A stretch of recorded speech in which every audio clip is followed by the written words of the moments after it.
Hello, welcome back. Um, my name is Irene Sukandar. I'll be your host commentator tonight in a friendly match between Grandmaster Harika Dronavalli versus Woman Grandmaster Zhu Jiner from China. And today we will be seeing round number two of the standard game. And yesterday we already saw the first game that ended with a draw. It was a quiet fighting draw. And today we are going to see game number two. And what's on the screen right now is the first game that we saw yesterday. And we can also see the two players are getting ready for the match that's gonna be starting in about 2 minutes. So just a little overview.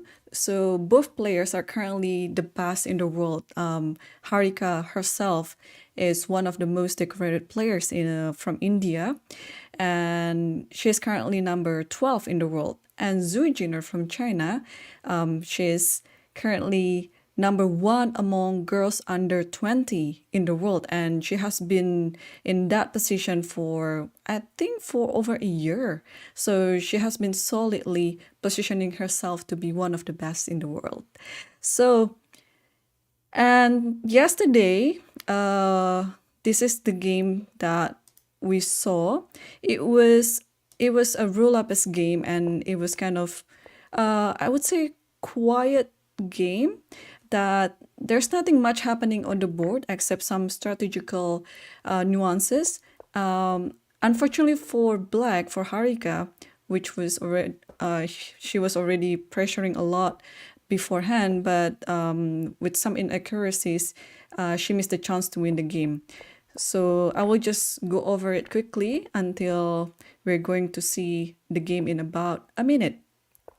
So in this type of position, yeah, Black was better the whole time, starting from the middle game until the end game. But there are some mistakes that Black did that all the chances just slipped away. And so I'm actually wondering if today it's going to be a fighting game because Harika will be white and Zujina will be black, and then we will see the contrasts of characteristics between these two players. And I think it's going to be exciting and interesting. Yeah, this is somewhere that I was going to point out. This is actually the position that's quite instructive.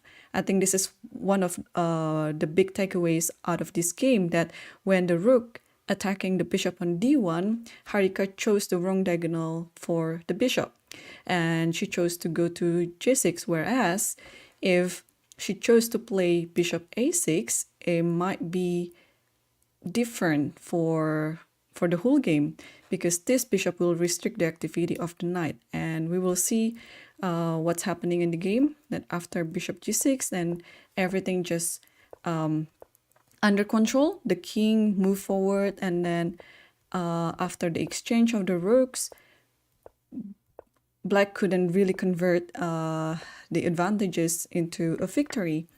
And after a few moves from here, they agreed for a draw.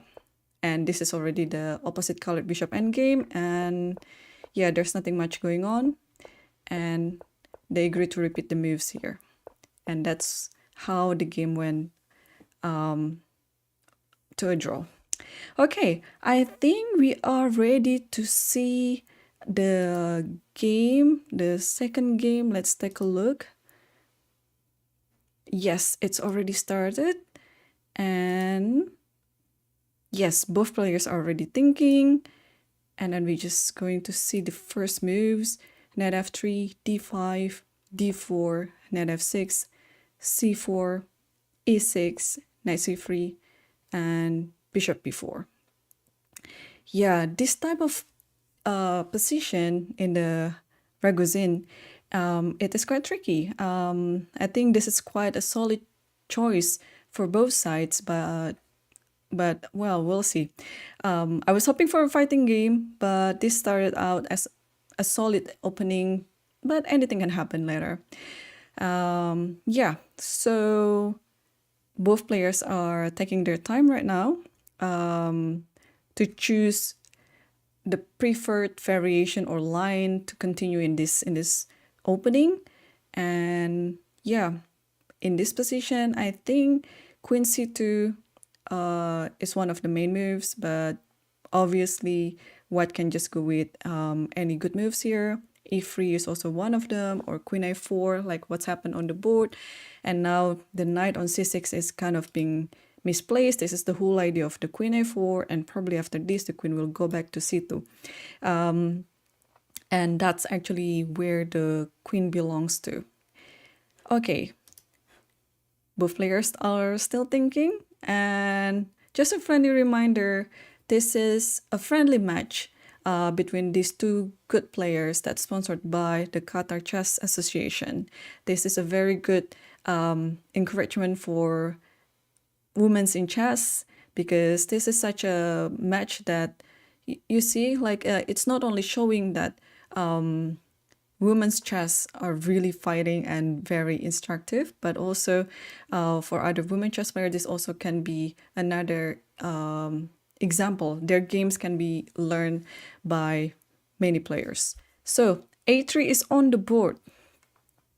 This forces the bishop on b4 to do something, either to take on c3 or goes back to e7 or to d6. And now Zhu Jiner is thinking where to move the bishop. Bishop c3 looks a bit more natural, because that way black will not waste any tempo. So if we turn the engine on, we can actually analyze this position. Now we can, yeah. So yeah, bishop takes c3, bishop d6, bishop e7. Those three moves that's been mentioned before, they are quite natural moves to play, and black can just choose any of those moves. I think it's already pretty good.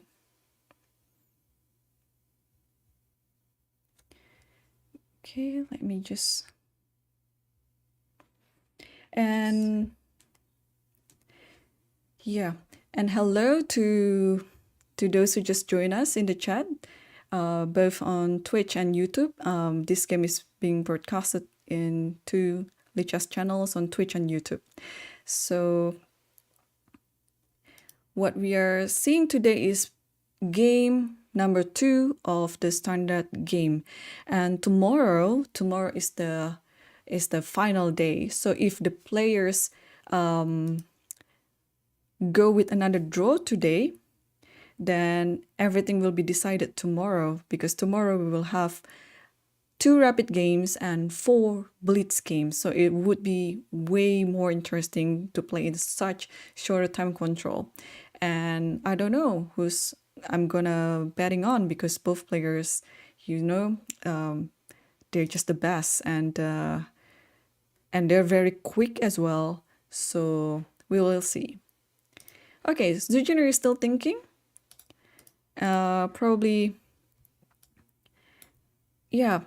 I'm not sure. Probably bishop takes c3 that she might play, but bishop d6 or bishop e7 also look appealing. So we will wait. And meanwhile, yeah, let me know where you are watching from in the chat. So if yesterday we saw the Rulopes, and today we saw this Ragozin, and probably, I don't know, both players, they can play any openings as the first move: d4, e4, c4, knight f3. I myself, I played against Harika quite a number of times. I don't think I've ever played with Zhu Jiner. I cannot recall any of our encounters, but with Harika, we've played a number of times as black and as white, and I know a little bit of her repertoire, and she can be very flexible in both colors. So if yesterday against Zhu Jiner, she plays e5 as the first move against e4, and now she plays first move d4, I'm actually very looking forward to seeing what they're going to come up with in the rapid and blitz games tomorrow, because usually in the shorter time controls, such players will have different repertoire. Probably will choose a simpler variations or openings, but also some other players, they sometimes choose a more aggressive openings in order to confuse the opponents. So yeah, it'll be interesting to see the approaches by these players. So Zhu Jiner still thinking apparently.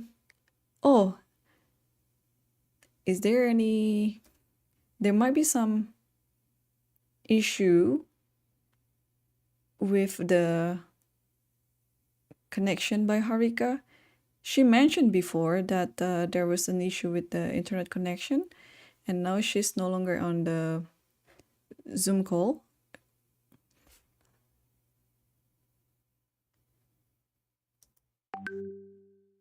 Yeah, Harika seems to have lost the connection. So I'm just going to wait for the update by the arbiter.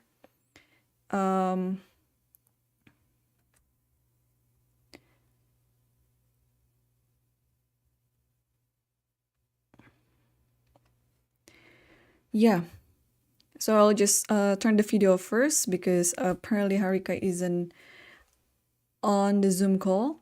So even though this is just a friendly match, it is strictly supervised by an international arbiter. So we are trying to do our best to do the anti-cheating measurements, the normal ones, including sharing the screen, also having the camera on all the time, and the microphone on, all this stuff. And now, yeah. So I guess this is quite a very good gesture as well from Zhu Jiner, knowing that her opponent is losing the connection. I'm sure this is. Oh, is Harika back? Okay.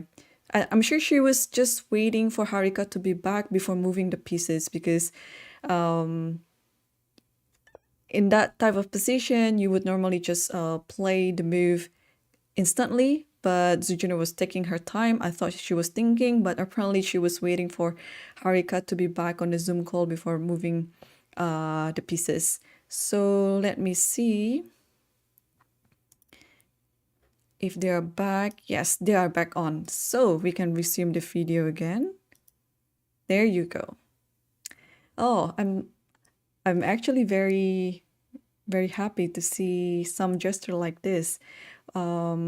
Just the other day, we saw also a match between an Indian player versus Chinese player. It was Ding Liren and Nihal Sarin, and Ding Liren had it had a problem with the internet as well, and then had to drop the game. And then the next game, Nihal Sarin just resigned just because, yeah, just out of respect of Ding's misfortune of the internet connection before. And then even though in this game, yeah, luckily this is like a standard game, so even though Harika lost some of the minutes on the clock, but it's still not very critical compared to if you're playing a blitz game. Hopefully the connection will be better tomorrow, because tomorrow it's going to be very important to have a stable connection, and because it will be shorter time control. Hello to those who just join us on the chat. Quickly looking at the chat on Twitch right now. Yesterday's game ended with a draw, and today we are reversing the color. Now Harika is playing white and Zhu Jiner is playing black. So there was a little mishap in the internet connection by Harika, but I think it's now solved, and hopefully until the end of the game, everything will be going normally. Okay, so yeah, come back to the game. Yeah, bishop takes c3. We were looking at this position before. Oops. Sorry, there's one thing on. Okay. there was bishop c3, and then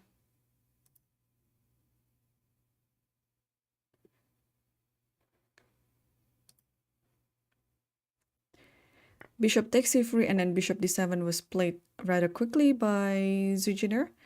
And yeah, this is actually an interesting position. Again, just like in the first game, Zhu Jiner gave up her pair of bishops. And again, now Harika has another pair of bishops. So 2 games in a row, there are some similarities in their games. But after bishop d7, now white has to move the queen, apparently, or takes on d5 first and moves the queen. It is still quite a line, and there are still, again, many other moves to choose from.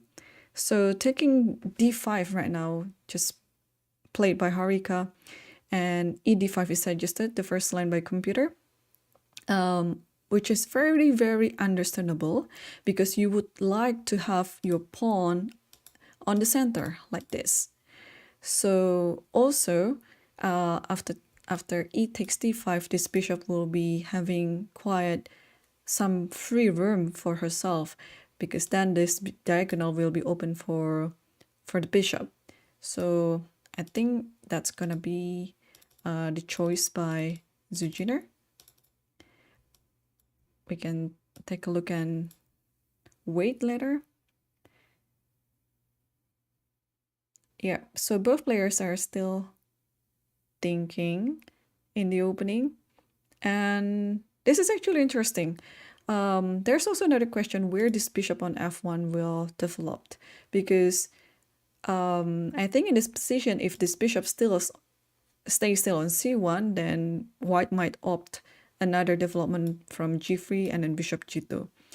And because if this bishop tries to develop to the other side of the board, like toward d3 by playing e3, then this bishop might be a little bit sad, although there might be another alternative for this bishop to get out, that after the move of the queen around b3 or c2, white can just move to a4, and then bishop can just get out on a3 and having this diagonal for herself.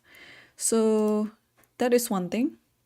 But I'm not really sure why Zhu Jiner is taking so long in this time. Oh, probably she's calculating about some discovery attack that is already on the board. Like if this knight moves elsewhere, probably to e5 and then just takes the knight and then later on takes on d5.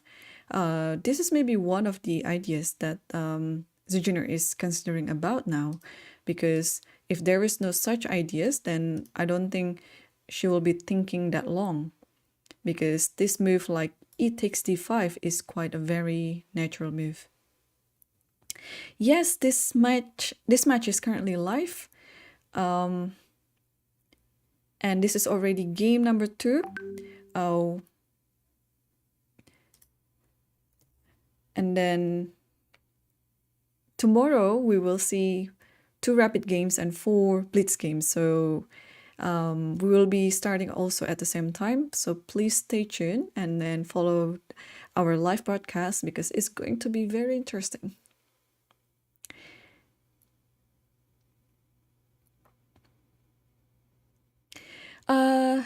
This is a friendly match between Grandmaster Harika Dronavalli and Women Grandmaster Zhu Jiner, that's sponsored by the Qatar Chess Association. So these games are not rated. Although it might be rated on chess, but it's not rated as in FIDE rated, because this is just a friendly match.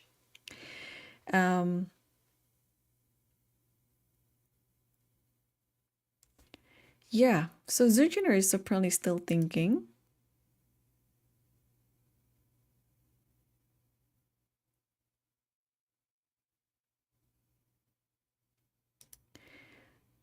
I'm wondering if I missed something in this position, because ed5 looks very natural and then it should be instantly being played. What can... Okay, let me check.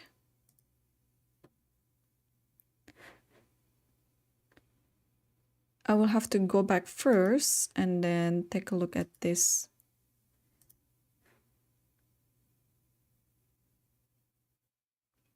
It's still not being played. Am I missing something?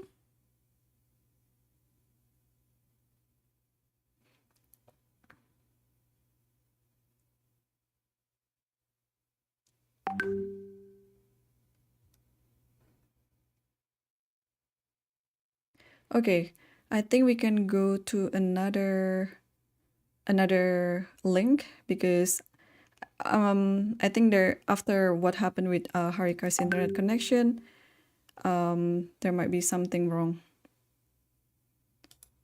Okay, let's go to the other link.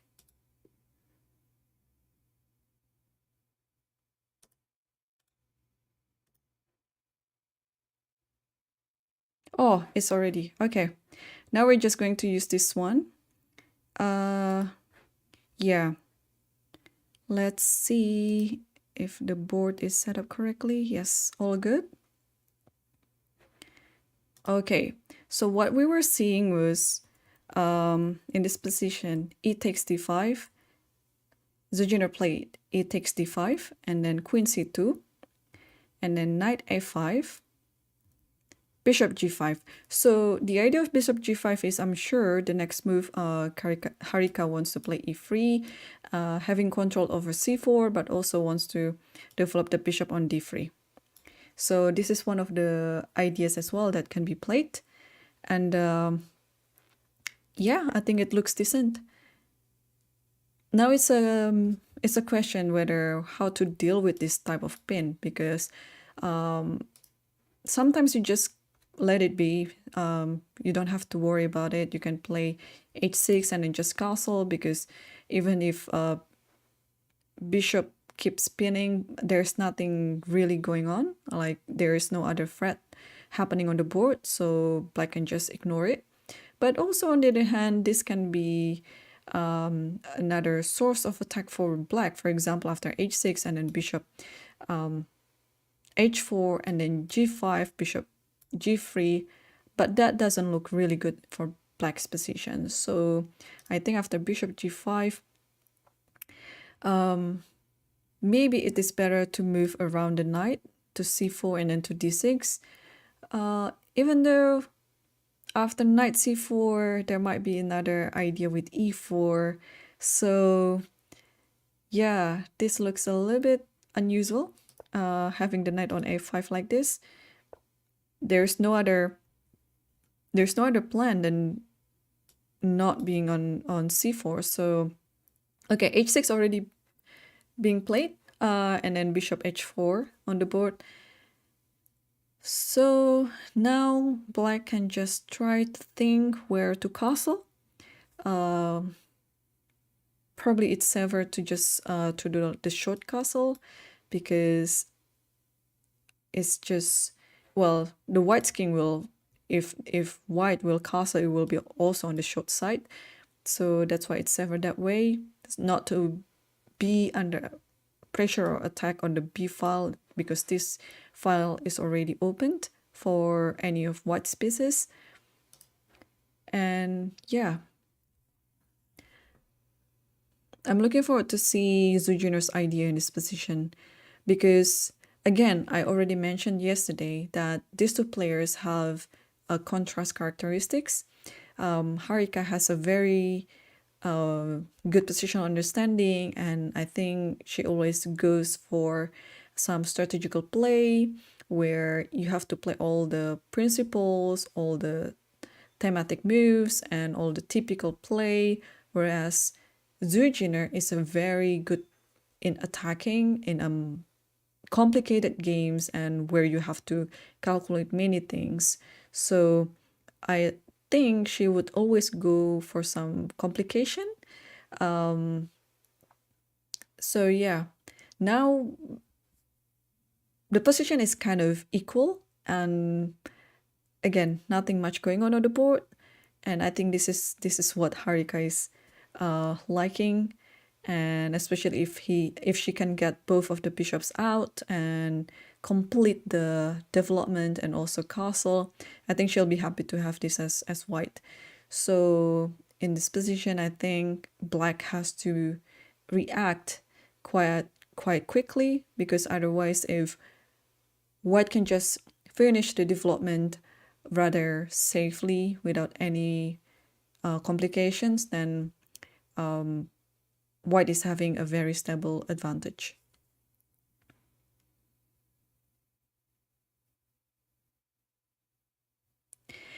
Yeah, if you're just looking at the ratings of both players, yeah, it looks like kind of funny that both are rated just 1500, whereas Harika herself is already over 2500,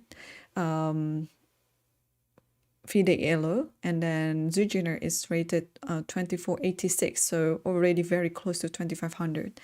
And if Harika already obtained her Grandmaster title, Zhu Jiner already had two GM norms, and she just did one more norm and then a little gain of the rating just to complete the whole Grandmaster title.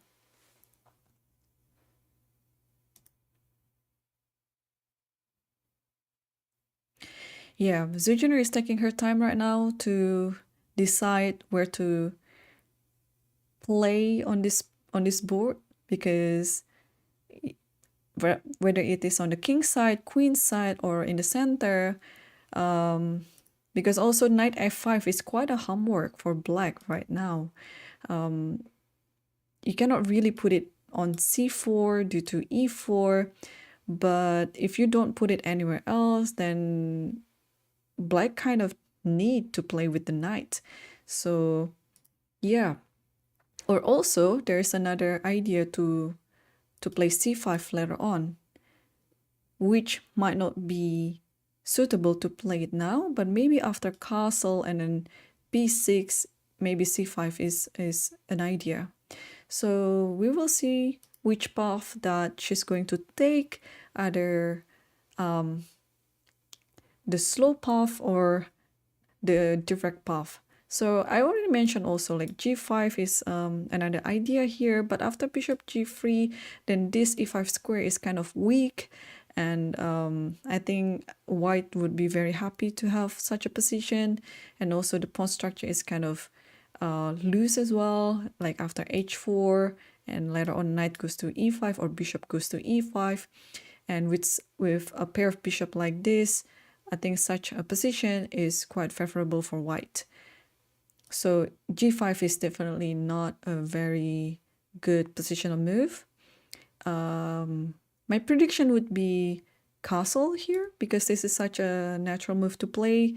You want to get the king into a safer place and get the rook out so that it can help black to deliver any attack. For example, when the rook is on f8, it can move to e8 and then try to get something over the central file. But this is also just another idea. Yeah, usually in this type of structure, this looks like a little bit of crossbar structure. Black will have black normally has a dark square bishop, which is missing at this position, and it's kind of important to have. So black has to be very smart in thinking about the compensation that that for the absence of the dark squared bishop.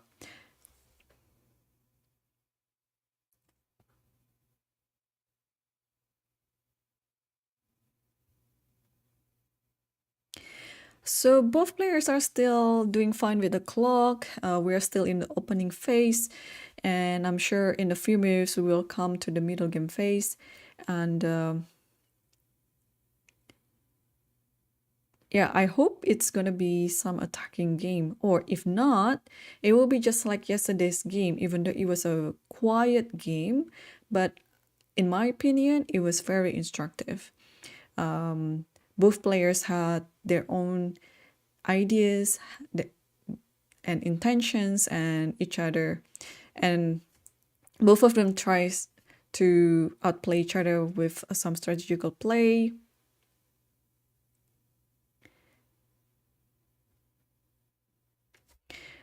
So let's analyze this a little bit.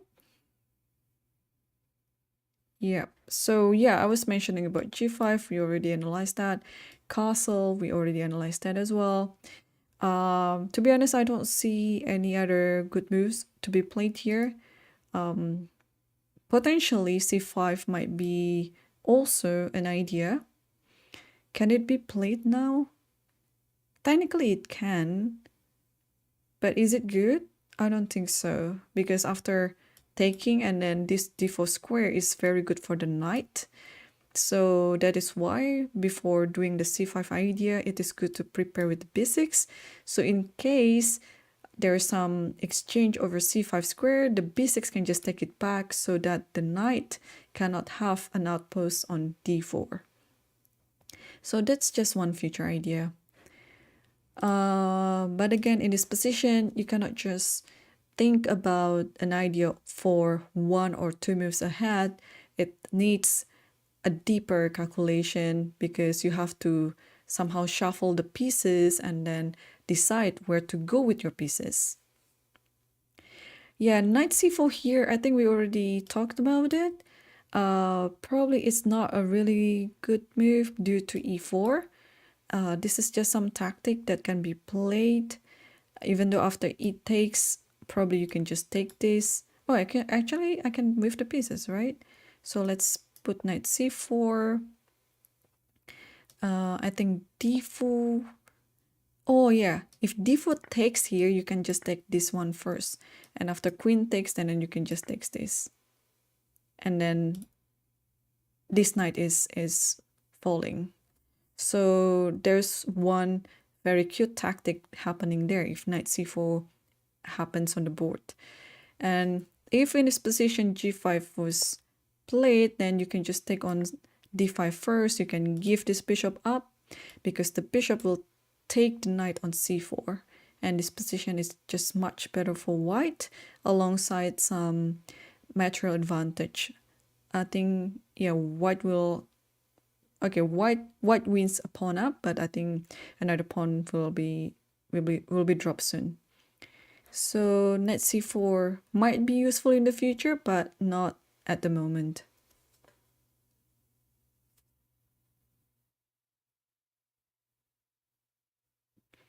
Oh yeah, queen e6. Why did I miss that? Yeah, but I think after... Or the other alternative can be after knight c4, e4 takes.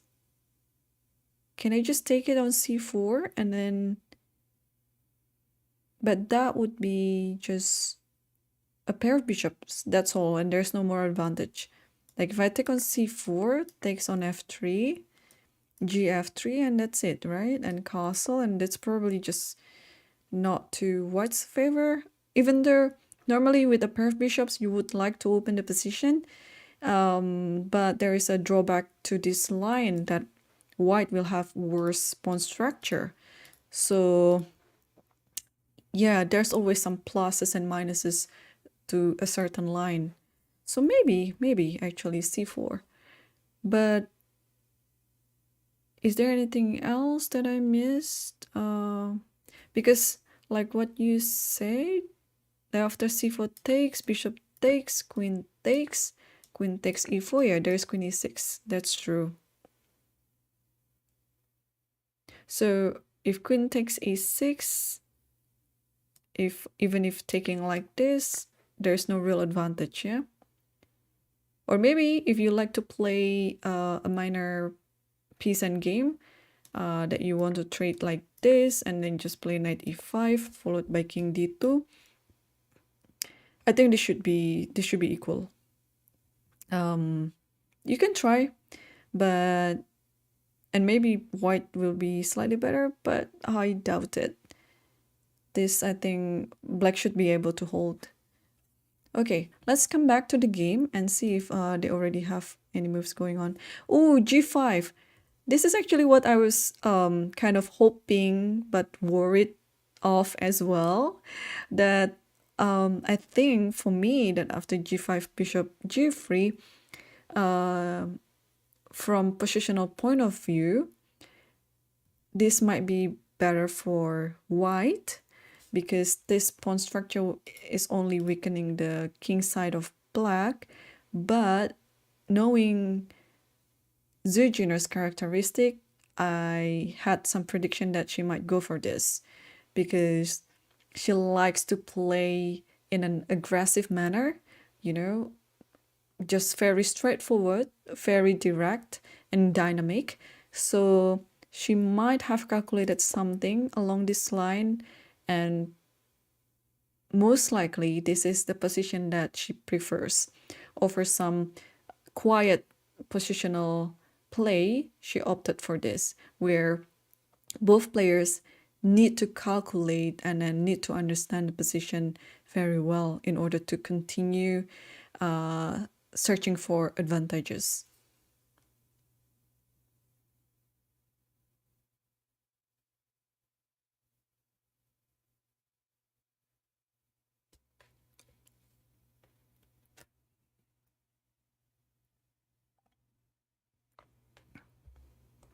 So I think e3 was, let me check the time that was needed for both players to think. So bishop h4, g5. Okay, so e3 was, I think, was moved rather quickly by Harika. Yeah, bishop e5 will not be advantages for white because after bishop e5 there will be just f6, a simple reply, and the bishop had to be pushed back, and this is a time to finish the development. The bishop on f1 is crying to be out. So if anything, like bishop on g3 being taken by the knight like this, h takes g, and it would be very good for this rook because now this rook has something to target on, that is the pawn on h6. This is a very bad backward pawn if if this line is happening. But obviously I think black will not take that option.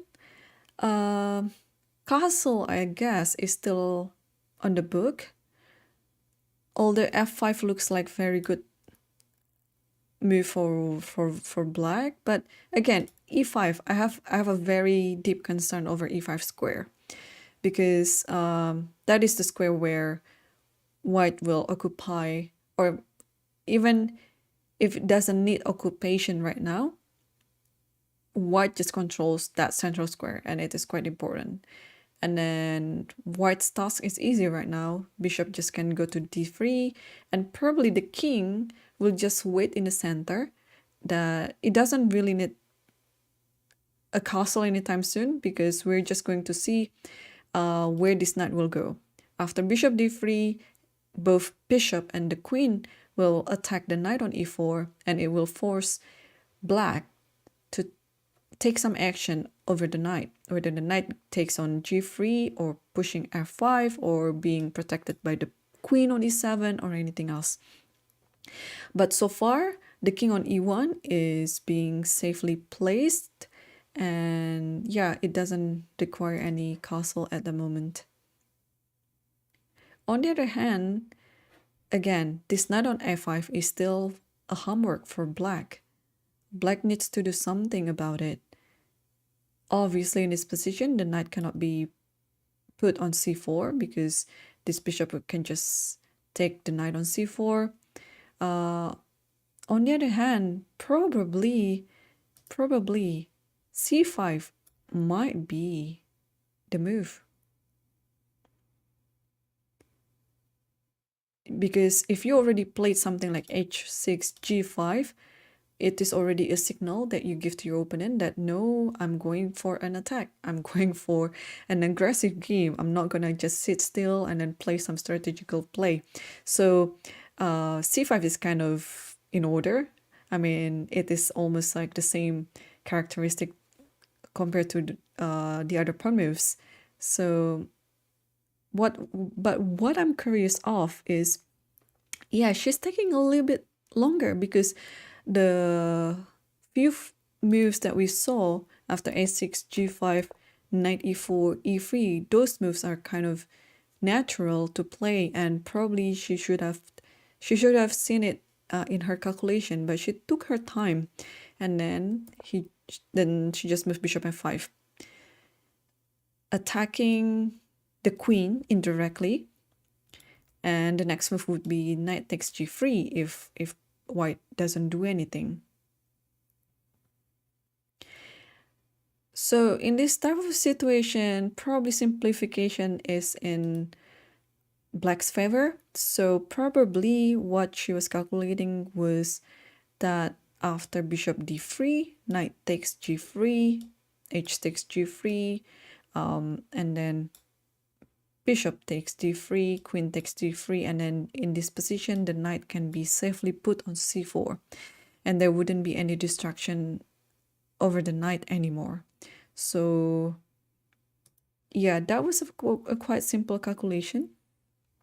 So I'm wondering what Harika might do about it, because white has to do something over this pin, an indirect pin, because a discovery attack will come up soon. Hello to those who just joined with us on Twitch. Welcome. So we are looking at the second game of the friendly match between Grandmaster Harika Dronavalli versus Women Grandmaster Zhu Jiner. And this match is sponsored by Qatar Chess Association. And yesterday we already saw the first game of the standard game, and it ended with a draw. Today is the second game, and tomorrow we will see 2 rapid games and 4 blitz games, and we will start at the same time. So we are all coming from all over the world, and this is how I like so much about chess, that it really connects everyone. I'm streaming from St. Louis, USA. Harika is playing from India. Zhu Jiner is playing from China, and actually our arbiter is also supervising from France. So we're just coming all over the world, and this match is sponsored by Qatar Chess Association. So the motto of chess, like Gens Unus Sumus, is really, really cool. Like we are really one family. We know each other, and then we just play this game of chess, the one that we really love. Okay, back to the game. We saw bishop d3 on the board. So if we look over the variation that I just mentioned, I will go to the analysis board, and then yeah. So if black took the bishop on g3, h takes g3, and then bishop takes d3, queen takes d3. This position might be okay for black and white, although again, black will finish her homework with the knight on f5, that's for sure. But there is another homework coming up, that this pawn on h6 is a backward pawn, and this might be the deciding point for white to search for another advantage. So yeah, this is chess. When you are trying to solve something up, there might be another problem coming on your way. So maybe I'm missing something here, but after bishop d3, okay, knight takes g3 shouldn't be the only move to play. I think in this position, but wait, I was about to say just about queen e7, just keep protecting the knight on e4, but I miss about there's queen a4, knight c6, and probably knight e5. Or even I can just play after queen e7, let's say I can play knight e5 immediately. Maybe that works too. Yeah, I think knight e5 is okay. Okay, this is quite complicated, because after you take on this bishop, you can just take it back, takes and takes, and this knight is quite centralized. It's a good knight. It prevents knight c4 or knight c6. Well, technically black can play those, but but that means black will make a concession or even drop a pawn. F6 cannot be played because this knight will just jump on G6 and white will win an exchange. So yeah, queen e7 doesn't seem to be working. So yeah, it is quite an intriguing position to play here. Like after bishop d3, I think your best shot is just to have the backward pawn on h6 anyway. So it means that black had to simplify things by exchanging a few pieces over the board here.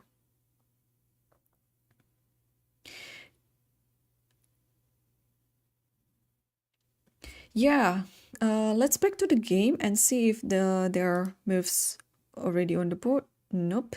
So black is still thinking. I'm wondering whether Zhu Jiner is not comfortable with this type of position, because she's been spending much more time in the opening / early middle game compared to her game yesterday. So it is also very important to understand and know what your opponent likes and dislikes, because if you are a flexible player, you would always go for their weaknesses. So you're not always go for your own strength, but just try to find a balance in between, that you go for a line that is showing your strength, but also it's pressuring your opponent's weakness. Okay, castle is on the board. Yeah, so it is going to be interesting. I knew that. So I think this knight will never take on g3 as long as the rook is on h1. So now it's a waiting game for both sides. Why is it a waiting game? Because, well, sooner or later, white will need to castle, and most likely it will be over the short side. That is, yeah, the short castle. But if white castles, then it would be the right time for black to take on the g3 bishop, because then the rook on h1 will no longer be there and it cannot attack on h6 anymore. But if white delays the castle, it means the knight will not take on g3. But it's also a dilemma for white, because then the king might be in danger, being on the center square like that, it might be prone to some attacks. So yeah, it's interesting to see the point of views by those players. I really like to see this type of games when one side is just being positional and another side is trying to open up the position, being aggressive and dynamic, but also on the other side, just being also positionally solid. Okay, white has to move right now. If the bishop was not on g3, I think such a move like h4 is quite natural to play. But again, in this position, you have to decide whether or not you castle at the moment. I think the natural way to continue is just to castle. And even though there's knight takes here, you can just take it. Bishop takes, queen takes, and I think this position is still alright for both sides. Even though there is no more attack on h6, but at least this type of pawn structure is kind of like weakening the black's king, even though I think it's very defendable. Well, there's some pluses and minuses to that, and probably white can use this b file for some attack, even though it's quite minor, with less pieces on the board, and there will be only one knight left on the board, like for the minor pieces. It's gonna be hard for white to accelerate an attack. Yeah, so Harika is still thinking, and we can see it on the video as well. Both players are trying their best for advantages over the board. It's hard because it seems like yesterday's game is happening again. With a lot of trades later, it might be ended up with a draw again. But I'm sure this one is a little bit more aggressive due to the pawn structure on the king side, especially by black. And knowing how Zhu Jiner liking dynamic play, I think she would always try to attack the opponent.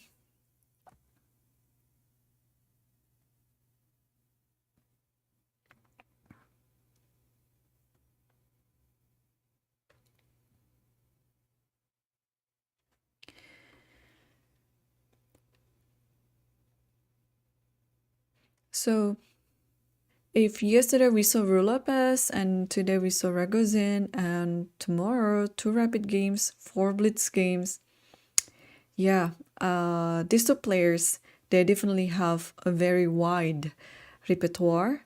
And I think for such shorter time control, home preparation is an essential thing to have, because you don't want to spend so much time in the opening. And if you do, it would be very critical for the rest of your games, because at some point when it is required for you to think longer, you might not have enough time. So I believe both players will do their homework tonight for their preparation for the shorter time control tomorrow. And probably they will also play a few more games on chess, just to get used to how the shorter time controls work on this platform. So Harika is still having 46 minutes and Zhu Jiner has 37 minutes. They already started thinking quite long over the opening and middle games. And hopefully tomorrow, they will be just playing out of their home preparation, just very quickly. So not to spend so much time in the opening, but spend more time in the middle game where the real battle is going on.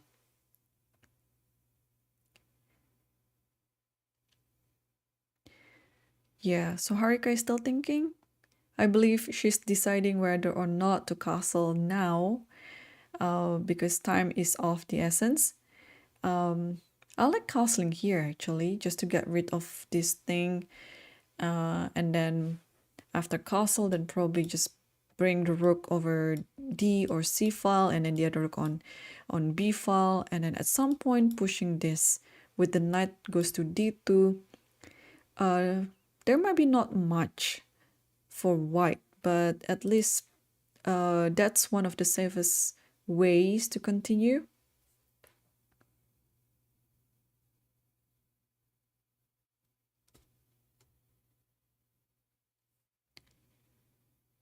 Yeah, Harika is taking her time, knowing that she has more time advantage on the clock, and this is quite a critical position, and yeah, you're best use your time wisely. So for those who just joined, welcome. Here we are looking at a friendly match between Grandmaster Harika Dronavalli versus women Grandmaster Zhu Jiner. Harika is from India and Zhu Jiner is from China. And now is game number 2 of the standard game. The time control is 60 minutes plus 30 seconds. So each player will have an increment of 30 seconds each move until the end of the game. And tomorrow we will have 2 rapid games and 4 blitz games. And as for the rapid, the time control will be 25 minutes plus 10 seconds. And for the blitz, it will be 5 minutes plus 3 seconds. And we will start at the same time. We will start at 1:30 a.m. St. Louis time or 3:30 p.m. Beijing time. And for those who live in the Southeast Asia, in the time zone of GMT +7, it will be 2:30 p.m. I'm doing all the time zone calculation right now.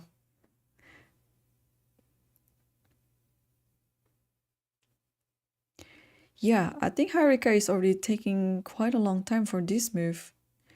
Yeah, I think she's still calculating and considering other options. And yeah, the move like castle, especially when you just split h6 and g5, it's looking a little bit unorthodox. It feels like white has to do something, but if you're not careful, then it can be a double-edged sword for your own position.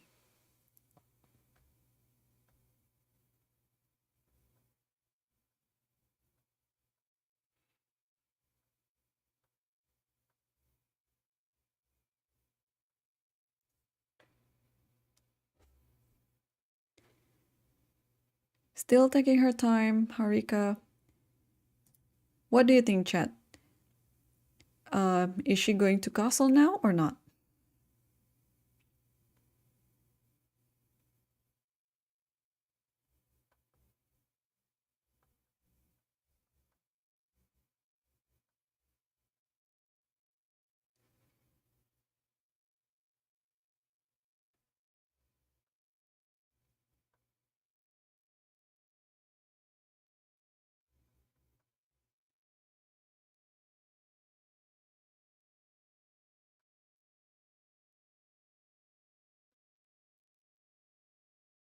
So apparently they're still following theory here.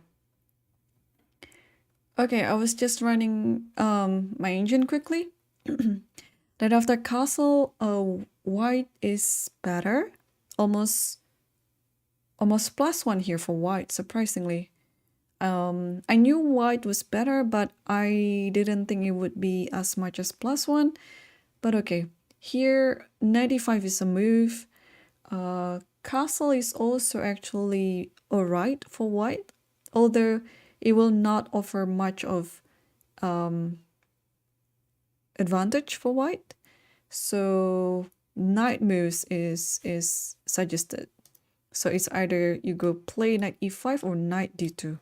So yeah, so maybe the best decision here is to wait, because again, black will not take on g3 unless you castle. So probably just best for white is just to wait and then play this waiting move. But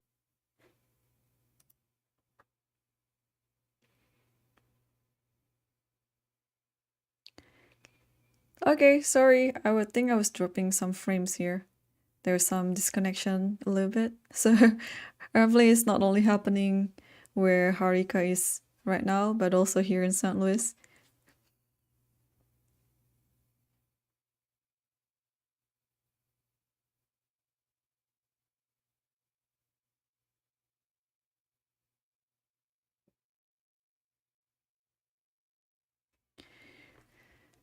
Still taking her time.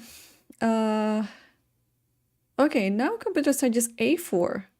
Strange looking move.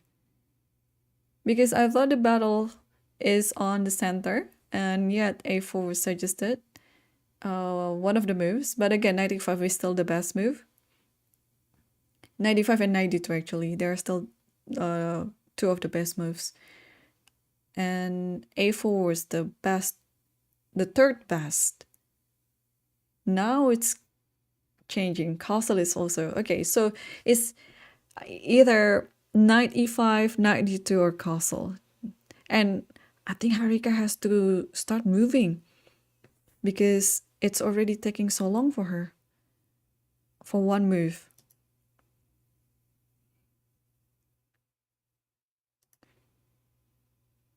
I mean, normally you will not take more than 10 minutes for one move. Okay, 92 is on the board.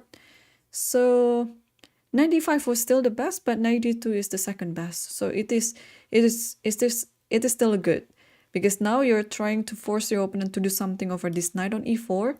If knight is not taking bishop on e4, then you can just simply take it and you can enjoy your bishop on g3 until the end of the game. And probably it will help white in attacking the black's king by playing h4 later if there is no knight on e4. On the other hand, if the knight is being taken, I think bishop takes f5 is in order. So instead of taking back the knight, just take the bishop and you have all the light square for your bishop. So I think after knight d2, black has to do something about protecting the knight on e4, probably by playing rook e8. Again, such a move, it's a multifunctional move. It's a move that most players will try to find over the board, because not only it is protecting e4, but also it gives the right time for the black's rook to develop onto a better place or a better square.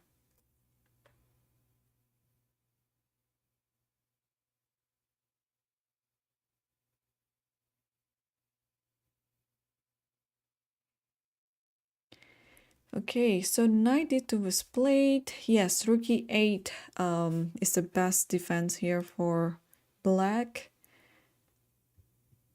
Knight g3 doesn't look really great because, yeah, after knight g3, h takes g3, and this rook is kind of active, attacking the h6 pawn. So I don't think Zhu Jiner will opt for this line. So yeah, rook e8 should be the move to play now. Or could she be thinking queen e7? This also doesn't look bad, because then the queen will give the square on d8 for the other rook to develop. So yeah, so this might be also another idea, even though I'm still thinking that rook e8 is the most natural move to play here.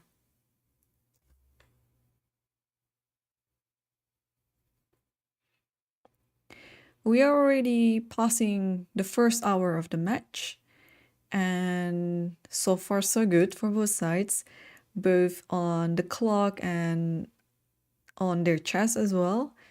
So it is following the theory right now still.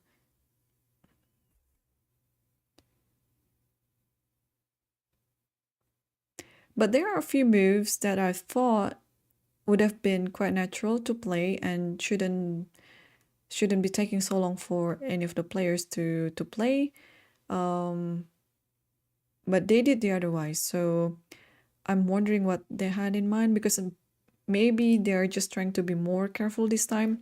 Because yesterday, both players made a few inaccuracies. Zhu Jiner made a few positional mistakes that allowed Harika to be the upper hand. But then, despite being better the whole game, Harika also made some inaccuracies that allowed Zhu Jiner to equalize the game, and that's why the game ended with a draw. So I think today they were just being careful, trying to scan the move one by one, try not to miss anything in their calculation, because it's very easy, especially for online chess. It's very easy for anyone to just simply out of focus, because when you're talking about over the board chess and online chess, I'm sure most players will agree with me that they would be more focused when they're playing one-on-one instead of online chess. Also because, at the back of your head, you might be distracted about the connection or surroundings or anything. So I think yesterday was a warm-up game for both sides, and now they are trying to fighting it out over the board. I mean, over the board of Licha's platform. Yeah, try to get the best out of each other.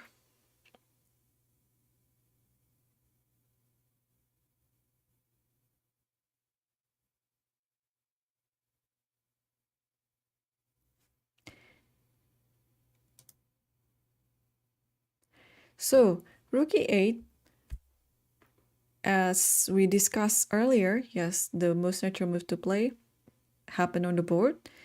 And now, despite being slightly better, yeah, white still has to be careful. I think partly because the king is still in the center, this is something to think about, because usually you don't want to have your king in the center when you're already entering the middle game, because then your king is prone to some attacks. And again, if white decides to castles now, and now the tension over this bishop will be gone, because there wouldn't be any more attack over the h file. So white is trying to delay the castle as long as she can, but how long can she delay it? Because at some point I think you need your rook to be out, and black can just hold the knight over e4 square as long as she can, and just wait for white to show her plans, and wait for the right timing to take over the bishop on g3.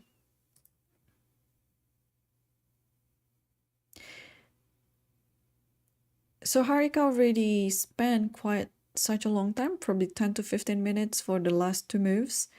And this is not a good sign, especially when you're playing against a younger player. They tend to be quicker when the position is already quite simple, or even in a complicated position. Yeah, nowadays younger players, they just quick, and even more quicker in the coming days. And yeah, so I hope Harika can just keep up with her time management and do not take so long, because there are a few options here.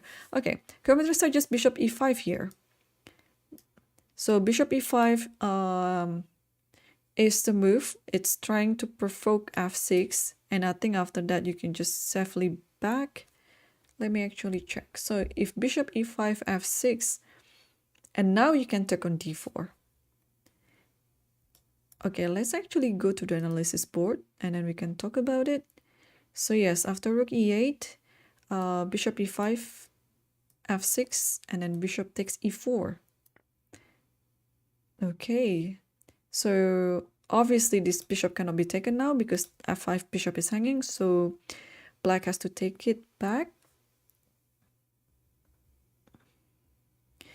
either with the d pawn or the bishop, but doesn't matter. Knight will take it like this, and then f takes e5. Wow, this is kind of complicated actually. And yeah, so here the knight the knight can just freely choose where to go, to g3, to d2. I think c5 is also fine, but okay, g3 and d2 are two of the best squares for the knight. So let's say knight g3, and yeah, this position is slightly better. Actually, it's quite better. Like, yeah, I think I would also prefer white in this position, because even though the king is still in the center, now I think now the king is still all right. Like h4 is coming, and this king is kind of exposed as well. So, and okay, there's also queen g6 to think of in the first place. So it's not very easy to defend white's plans. Yeah. So that should be an ideal variation to play for white in this position. So bishop e5, f6, trying to provoke it. So let's take a look if this bishop is taken by the pawn. Would it be any different? Like if takes with the pawn, then just go bishop g3. That was the whole idea. And now we are looking at an opposite colored bishop, but the difference is this king is quite safe and the other king is quite exposed. So even though it looks like black can handle this or defend this, but yeah, black has to be very careful not to lose anything. So this would be the ideal scenario for white. So let's take a look at the game, whether they already played some moves here and whether Harika found the right continuation. Okay, so Harika is still thinking. Again, not a good news. 20 minutes already for the past 2 or 3 moves. She has to play quicker because if she keeps doing like this, then it's not gonna be good for the rest of the game for her. Of course, it's gonna be good news for her opponent, but playing in such a time control, you also have to think about your time management, because I think there will be more critical positions coming up in the future, and she would need time to think through over those positions.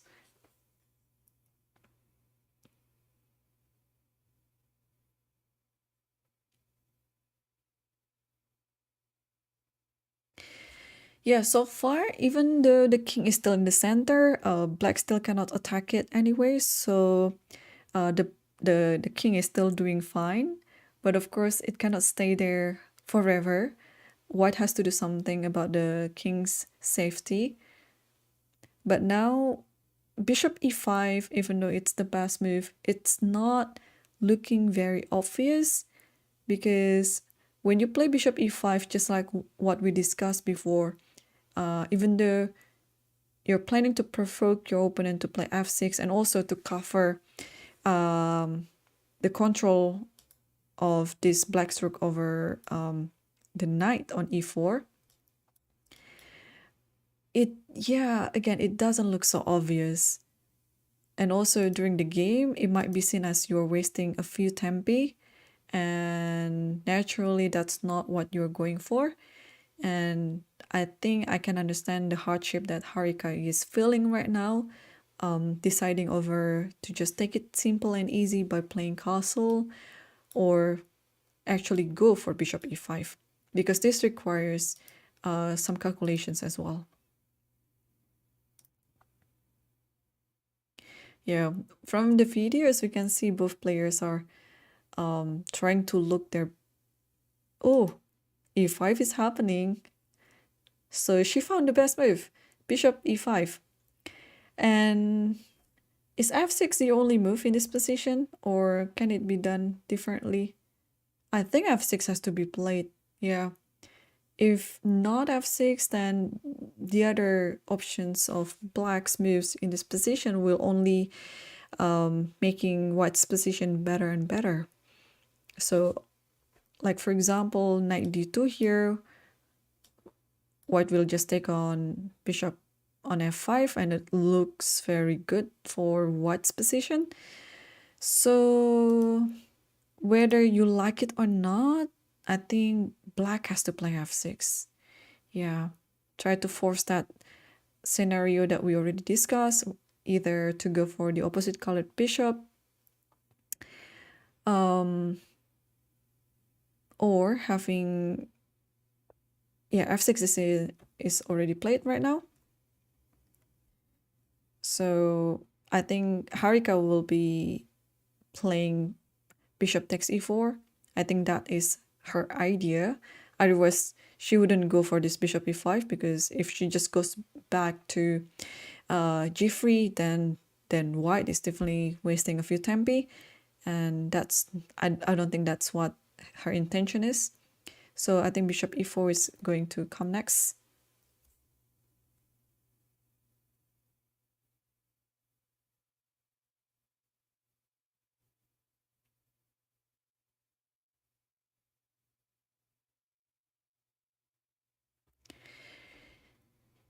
Yep, still scanning the move one by one, trying not to miss anything.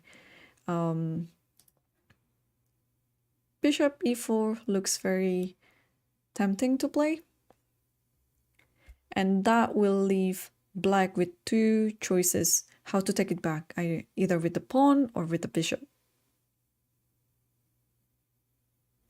I think with the bishop, we already saw that it might be a simplification, and it will leave both players with 1 minor piece each, that is the knight. Or we go with 2 minor pieces with opposite card bishop. Okay, bishop e4 is already on the board. And now I think Zhu Jiner will take some time to think over the options and try to decide which one is a better move, either to take it with the pawn or with the bishop. Which is quite a bad news for her, because either way, it's going to be better for white. My prediction will be, I think Zhu Jiner is better in shorter time control. So if Harika cannot win this game, then we have 6 games of shorter time control, 2 rapid games and 4 blitz games. It will be quite hard for her to catch up. Let's say if this game ended with a draw. But again, Harika always has something up in her sleeve. Like, she's also a good blitz and rapid player. So yeah, I'm sure tomorrow it will be very, very exciting. I cannot wait actually to commentate on tomorrow's game.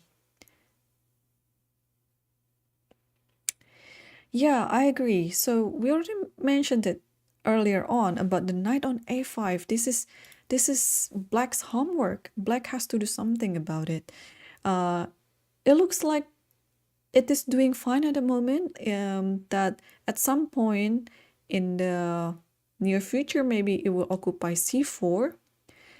And it is actually attacking c4 square. Like, if there is no knight on a4, I don't think white, will even bother to play something like knight d2 in the first place. So it is doing something, but yes, ideally you would like to put your pieces around the center, not to the edge of the board. It looks really like a bit offside, I agree.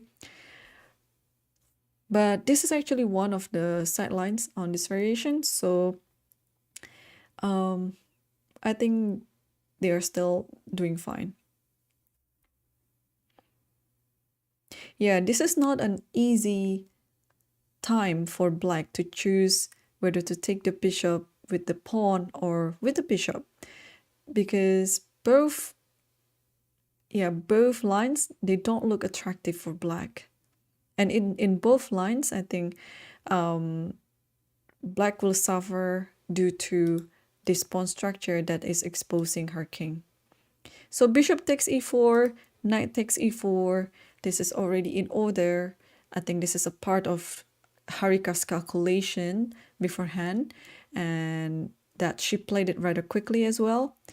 And now there are 2 moves that can also be played, either to take it with the pawn or to take it, the pawn takes the knight, or this pawn takes the bishop.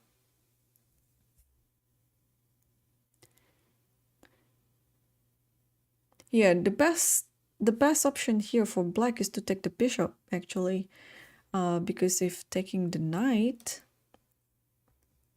then this bishop will just go to g3, and yeah, this is actually what Zhu Jiner is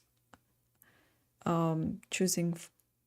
So bishop goes to g3, I think, is in order, because there's no other good place for the bishop.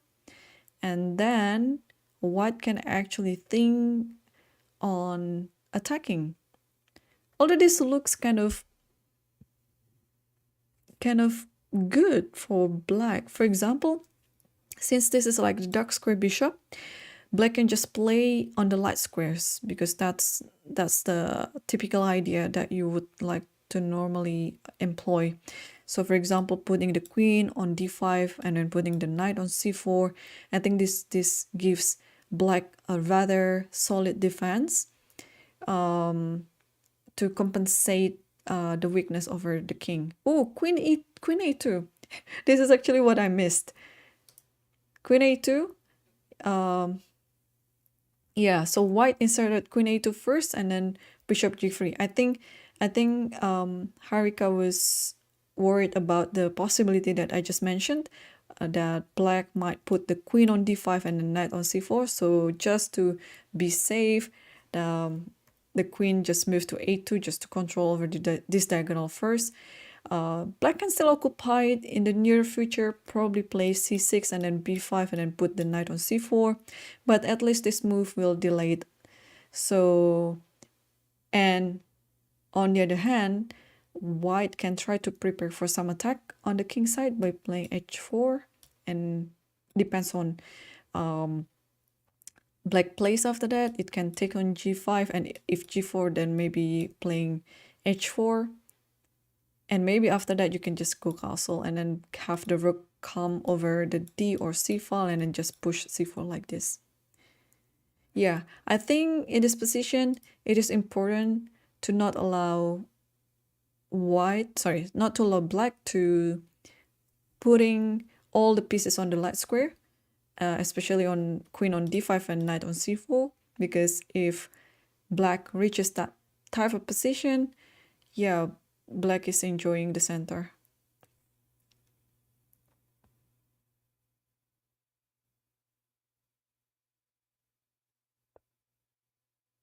b5 just played, so Zhu Jiner is very impatient in putting the knight on c4, which is understandable. I think if I were black, I also would consider this option, b5, because this looks very tempting to play. And then also, if you didn't play any move like b5, white might play c4 herself and stopping everything like that. So yeah, this is just about b5 is kind of like preventing your opponent's idea, but also it is helping your own intention that you want to put the knight on c4, and also you want to stop c4 idea from your opponents. So I think this is kind of like a good move, but there should be some drawback on that move, in my opinion. Okay, actually computer science, it's very slightly better or even close to equal in this position. Pretty much equal, yes. So b5, a4, it is a good move, yes. a6 was played instantly.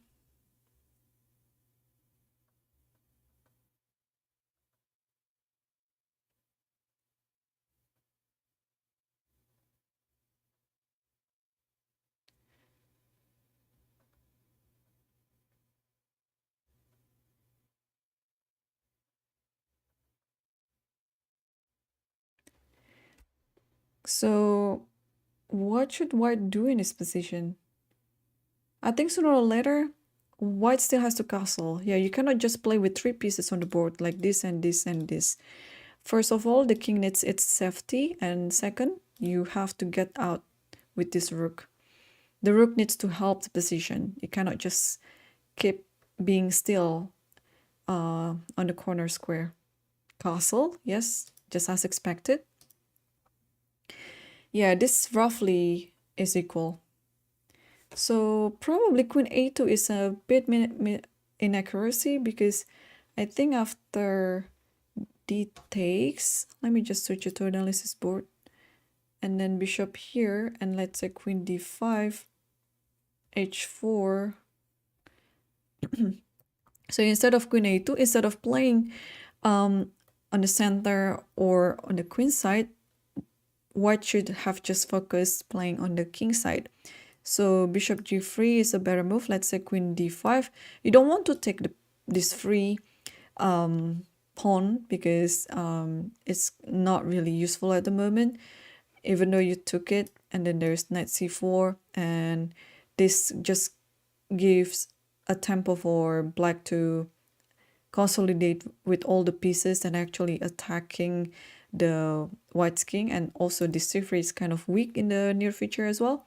So such a pawn, normally you don't take it, and instead you just focus on attacking the king like this. And if c6 was played, you can just I think just take on g5, and then now this rook is going to be very happy, because then the h file is kind of useful for the attack. But if c6 wasn't played, and if black wants to close the h file by playing g4. Sorry. Yeah, now, yeah, you can just play rook b1. And because this pawn is going to be pretty weak in later on. Rook b1 with the idea maybe a4 and then rook b5. You can safely put the king in the center. It is all right for now. Yeah, and this type of structure will be of forever weakness. So that's gonna be permanent weakness for black. So instead of preventing your opponent's idea, I think white should have allowed it and then focused on her own attacking ideas in the king side. Yeah, chess is hard, really, because I think if I were white, I would also do what Harika did in the game. But yeah, turns out it was not actually the best continuation. Okay, so we left the position with castle before, and now black played c6, trying to put all the pawns, queenside pawns on the light square, moving away from this bishop's attack, or that the bishop cannot reach it. And probably with c6, the idea is to put the queen on d5, because if we go to an endgame, that endgame would be, I think, much better for black, because then this pawn will be a backward pawn. White has to do something over that pawn, otherwise, if it keeps being there until the end of the game, it will be the target of attack.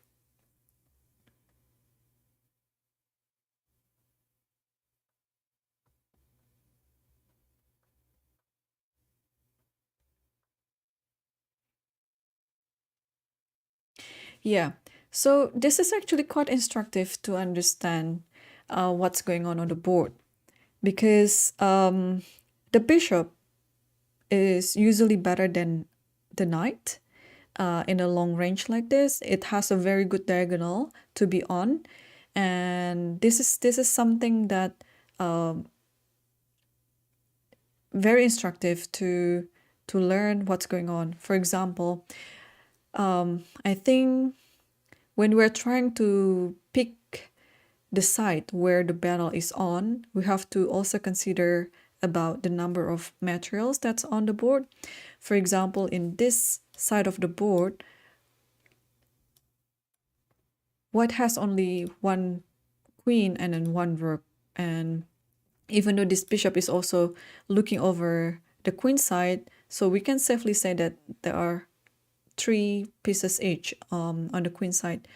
But even though there are also the same number of pawns, we can also take a look that black is dominating on the queen side. This knight can jump over c4, this queen can just go over d5. So definitely this is not the side that we should be focusing on. And that is why such a move like f4 here is a very interesting move to play. We want to switch side. Yes, the queen is on a2, the queen is on the queen side, but thanks to her long range, it is also controlling over this diagonal. That also has something to do with the squares around the black's king. So if white finds this move f4 on the board, and we're going to see a very interesting match between these two strong women players, because after f4, this is such a counter attack that needed to be played by white. White cannot continue playing on the center or the queen side anymore, because it is clear and very obvious in this position that those sides, center and queen side, black is better on both sides. So instead of focusing on them, white has to switch back to the king side and then resuming what was left before. So f4 would be a great move to play, and then it would also switch black's focus, because black is going to play on the queen side, just trying to get more space advantage over the queen side. But after playing f4, black has to be careful about the safety of the king on g7 as well. So hopefully Harika can find it so that the match will be very interesting.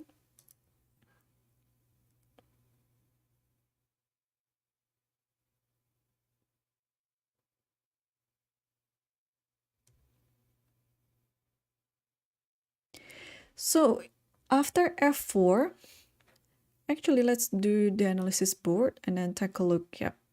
Okay, so after f4, there's some natural reply like g4. And I think in this position, it's just going to weaken the black's position. I think f5 and then moving back the queen over here, I think should be a very good long-term idea for white. And also, not to mention that the pawn on f5 will be controlling over g6, and maybe sometime later h6 takes and then opening the g file is very dangerous. Because again, we cannot play on the queen side, so we might lose something on the queen side, let it be some material or space advantage. But what's more important is to keep pressuring on the king side and then to get some compensation, or even something more than compensation, some deciding attack on the king. So let's say after f4 and then g4, yes, f5 is a very good move. f5, first of all, you have to let the bishop out again. The bishop has to have a very good diagonal to be on. And also, at some point later, actually, queen f2, bishop f4, queen h4 looks like a very killing attack. And then maybe you can continue with queen h5 and then queen g6. Yeah, while the knight is still on the edge of the board, white can use this idea very much. So g4 is not the move that going to be looking good for black. So probably after f4, actually what's the best move after f4? Yeah, bring back the knight. The knight has to go to the center. So do not do anything with this pawn structure, because you want it to be intact, not allowing any holes for the king. So just bring the knight to c4 and this still be an equal game. But at least this is something to consider and something to understood as well, that you cannot always play in the center or queen side anymore. You have to switch back to the king side and then get your opponent confused over the position a little bit. Let's back to the game. They are running out of time, actually. I mean, still, black has 30 minutes on the clock and white has 21 minutes. But I assure you, as a player, this is already something, or some point that we have to play faster. We ought to feel like, okay, this is a time to play quicker. You know, you cannot just think like a long calculation anymore. You have to think practically, and then not being impulsive, but just being practical. So, okay, on this position, we're discussing about f4, but in that position, Harika played AB, which was not the best move. AB and then AB, and then queen a3. So again, it is very tempting as well to have the queen and the bishop to work together. For example, maybe the queen wants to go to c5. I'm not really sure what Harika is trying to do in this position. But again, queen c2 or e2, they are better than queen a3. Actually, what's wrong with queen a3? Knight just goes to c4 and enjoy the outpost, basically. So yeah, white cannot just keep playing on the queen side, because it is obvious that after knight c4, if you go to the endgame, like knight c4, queen takes and takes everything, and that takes as well, and rook takes, and that endgame rook and knight versus bishop and rook, and especially with this pawn on c3, it would be a disaster for white. So I'm sure white will not try to get into that variation.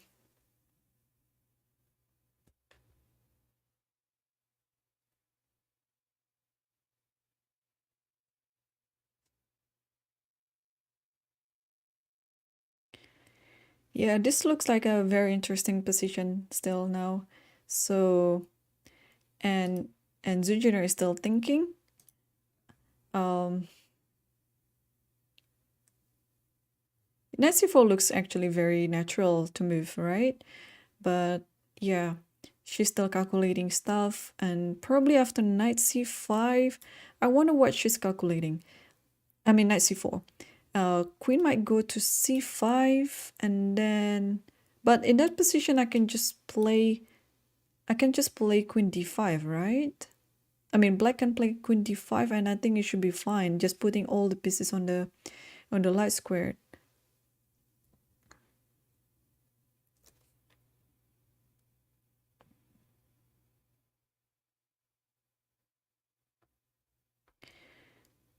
Yeah, I don't think black would like to play any move like g4 just to avoid f4. I think actually both players missed it. Or maybe Zujiner didn't miss it because uh, we never know. We can ask her after the game. But yeah, normally you wouldn't just push the pawn on g4 just to prevent f4 because this just going to weaken the position anyway. And then this gives moves like g4 will only give a good square for the bishop. Let's say bishop f4, and then it's already aiming something over h6, and you can just put like king h1 h3, and then if takes, then you can just play rook g1. And yeah, g4 is just an invitation for white to attack the black's king, so I don't think that would be a good move to play just to prevent f4 to be played. So queen a3 is still the last move on the board, and Zhu Jiner is still thinking. Knight c4 looks very natural, but maybe she's considering queen d5 instead of knight c4. This is also probably another move, though it means that she has to be ready to exchange the queen with two rooks. So probably knight c4 would be my best bet of what black is going to play on this position. Yeah, I was thinking there might be some rook a7 as well, but I don't think that is harmful. So knight c4, queen c5, queen d5. Let's say rook a7 check takes, queen takes, and then actually let's put it on the analysis board. Okay, so knight c4, queen c5, queen d5, and then rook a7. I think you can just simply take it, or if not, what can you do in this position? Probably takes, and then queen f7. I think this also work. Yeah.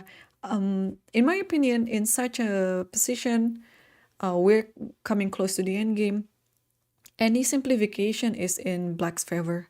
So because I think if you go down to exchanging the queen and even exchanging the rook, I think in the long run, it is only black who is pushing for a win. White cannot really do anything. White can only play in the dark square, whereas black can just play in any squares, and the knight has very good outpost squares, not only on c4, but can also be on d5 or d3. So yeah, so any simplification that's going to happen is just in black's favor. So let's go back to the game and see if there's any more moves coming on the board. Apparently still thinking.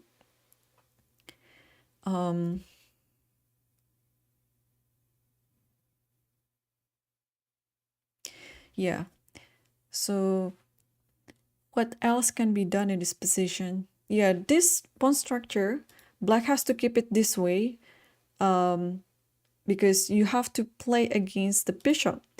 If any of these pawn moves, especially the f6 pawn and the g5 pawn, it's just going to give another good square for the bishop. So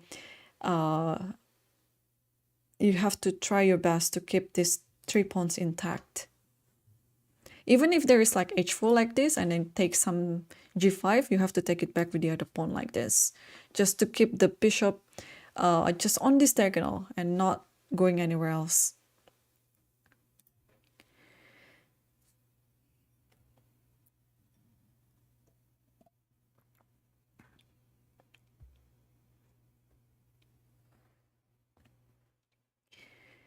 Yeah, it's more than 90 minutes already. The two players are already playing for more than 90 minutes.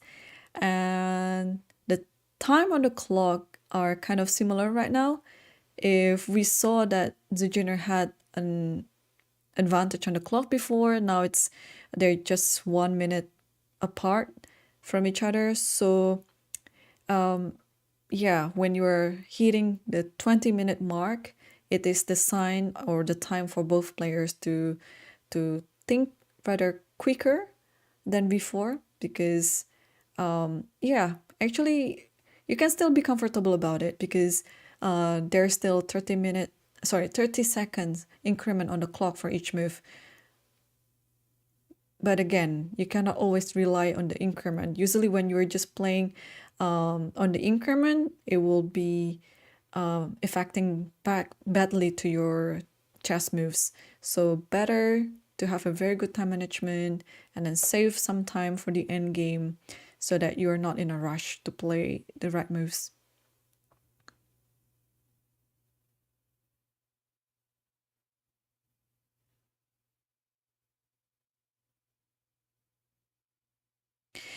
Yeah, that's why, yeah, now the bishop is okay, not so weak, but still cannot do anything, still cannot attack anything. So white has to be careful in simplifying the position, because if it's too simple, then yeah, then in the end game it would be just much better for black.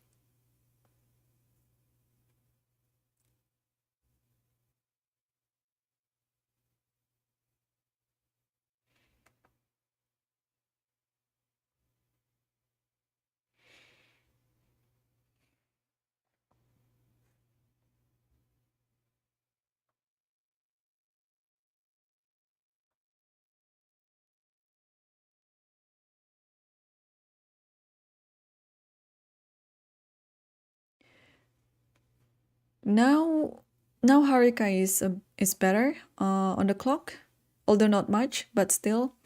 Yeah, I'm wondering what Zujiner is thinking, because knight c4 looks very natural, and then it's a very tempting move to play. Or probably she has something else in mind, or probably she's trying to attack on the king side herself. Maybe by playing something like h5, probably, but h5 will face h4, so probably that's not a good idea. What else can she think of in this position?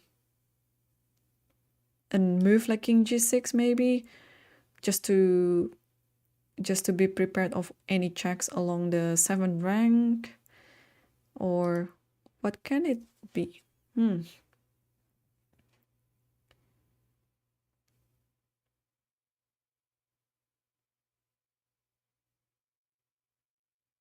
Yeah, for those who just joined in the chat, welcome.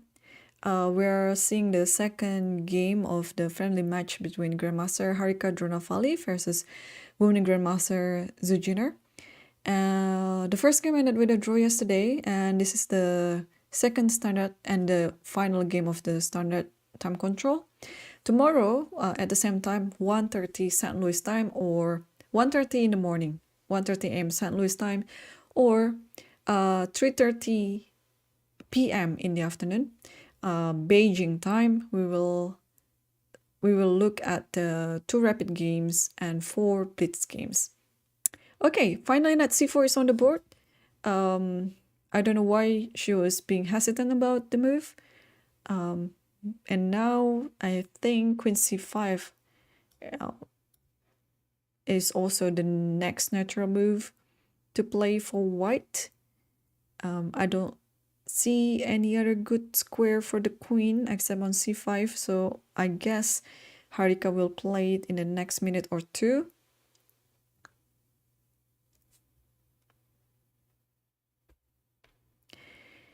Yes, so queen c5, and after that, what else can be done? Normally you wouldn't like to take on the rook just because you like to keep controlling over the open file. But again, this knight is just too strong. This knight on c4 is just too strong compared to the bishop. Yeah. And I think white already loses her chance to play on the king side, as in to give some counterattack on the king side. Because now the knight is already controlling over e3. Now e3 needs to be protected by the pawn on f2. So the moves like f4, I think, is already out of question.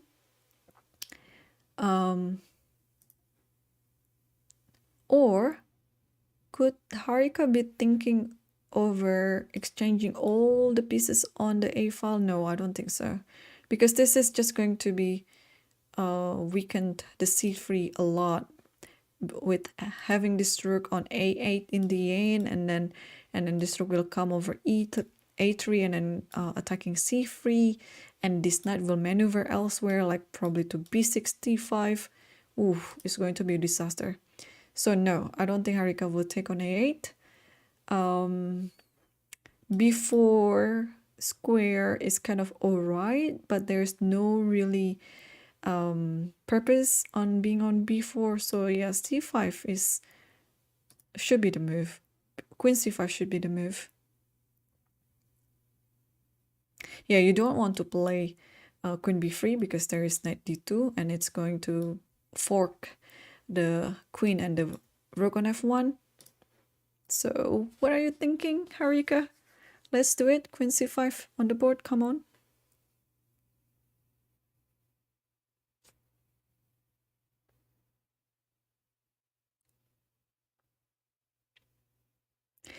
Okay, both players already under 20 minutes. Harika has 18 minutes and Zhu Jiner has 19 minutes. Hopefully there is no internet problems for either of the players. Okay, queen c5 finally is played on the board. And I think Zhu Jiner should be playing the next move quicker than before, because when she decided to play knight c4, it was not quick. She took her time to decide the move knight c4. So she must have seen queen c5 beforehand, and now yes, queen d7 is already being played. I think she just wants to make sure that everything is protected. There's no check on the 7th rank, and yeah, everything is under control.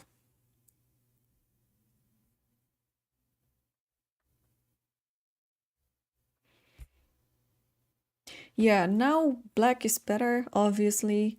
I think the move like h4 is still also crying out to be played. The move like h4 is I think quite multi-purpose, because you want to get some window for your king, because at some point in the end game it might be some back rank attack or something. So at least having the h2 square for the king is already guaranteed if you play h4. And also at some point maybe this can be a trigger for some attack in the king side. So if you don't want, and if you don't have anything else to do on the queen side, then maybe h4 is the next natural looking move. Of course, h4 has to be ignored by black. Black has to do something on the queen side, and this is the battle for both sides. The queen side is already won. Well, I would say almost won by black, and that's why white has to be very smart about it and then try to switch sides and try to get black to divide her attention, not only on the queen side but also to her defense on the king side.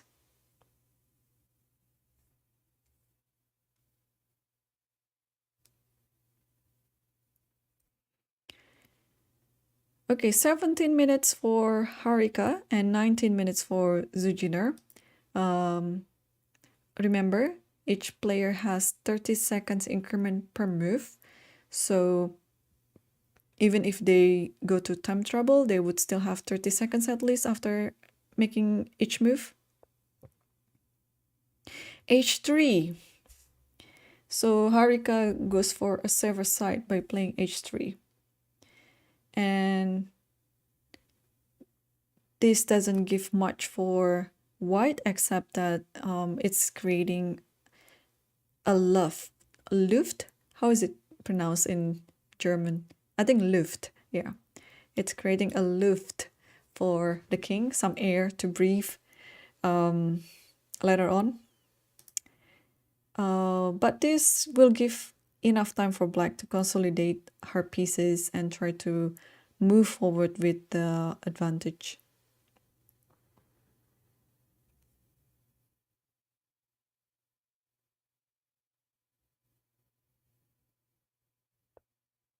King g6. This is actually what's computer suggested, just to be safe, put everything on the light square where the bishop cannot attack, and yeah, removing all the ideas of getting checked, especially on the 7th rank. It is very important because sometimes you might miss some check and then it's actually a very good check by your opponent and it will turn the table around. So King g6, a very solid choice by Zhu Jiner, and maybe after this she can start thinking of doing something over the A file. This is very tempting to do something over the A file because this is like the only open file on the board, and this whoever controls this file, I think it would be better for that side. So if white controls this file, at least the advantage that black has will be reduced. But if black controls this file, it is almost guaranteed that white would win the game.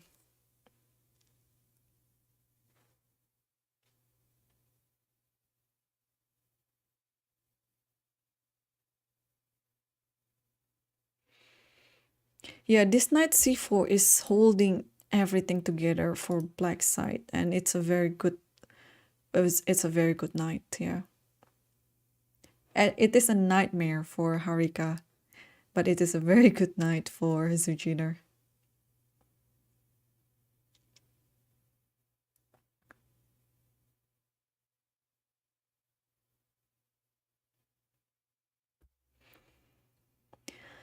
Yeah, I think Harika realized that her position is a bit cramped right now, that white doesn't have a clear ideas on how to continue.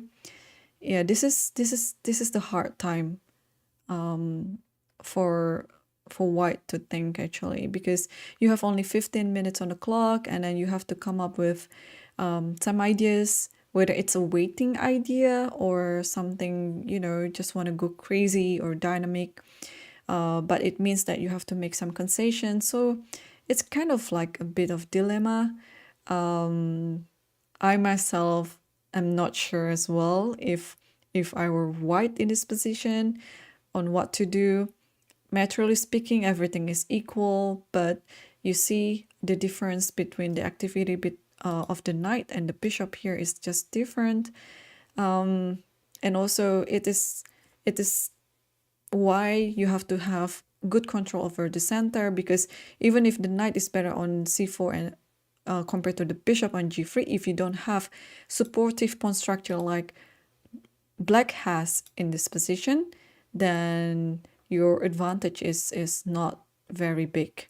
But thanks to these pawn structures, and also because of this backward pawn on c3, black can enjoy the advantage very much.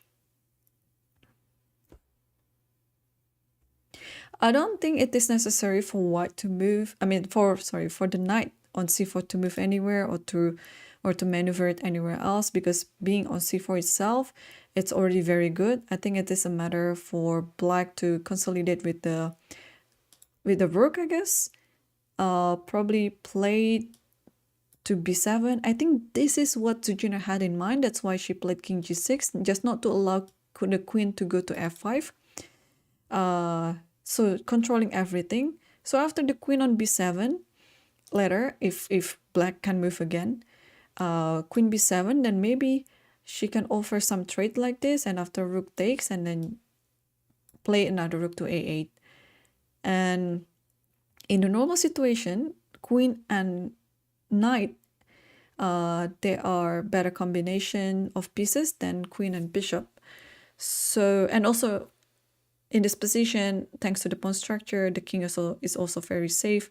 So I think if that was what happened, then black can enjoy a very advantageous endgame. Yeah, but I would also prefer to exchange the queens here. I think when the queens are off the board, it would be easier for black to convert the victory. Okay, rook b1. Not really threatening anything, but yes, this I think this square is a better square than it was on f1. So at least if you cannot do something, such a waiting move is always useful.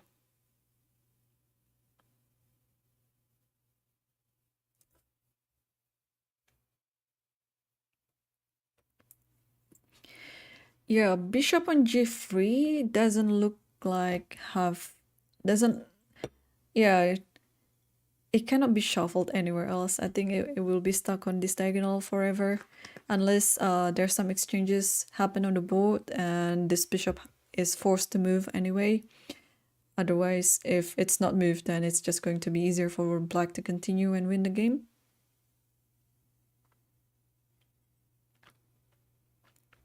Yeah, rook b1 stopping queen d5.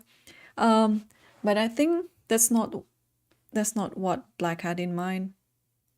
I think exchanging on d5 is a little bit loose on the pawn on b5. So maybe even if that happened, I think black would just hold it off a bit, not in a hurry to exchanging it on such a manner. So probably, and also maybe actually rook b1 is stopping queen b7. Yeah, now queen b7 cannot be played. We already discussed it just before, because now the queen can just take on c4, and if b takes, and ooh, I was mistaken again. Because if after rook takes this rook is hanging. So queen b7 is actually still can be played.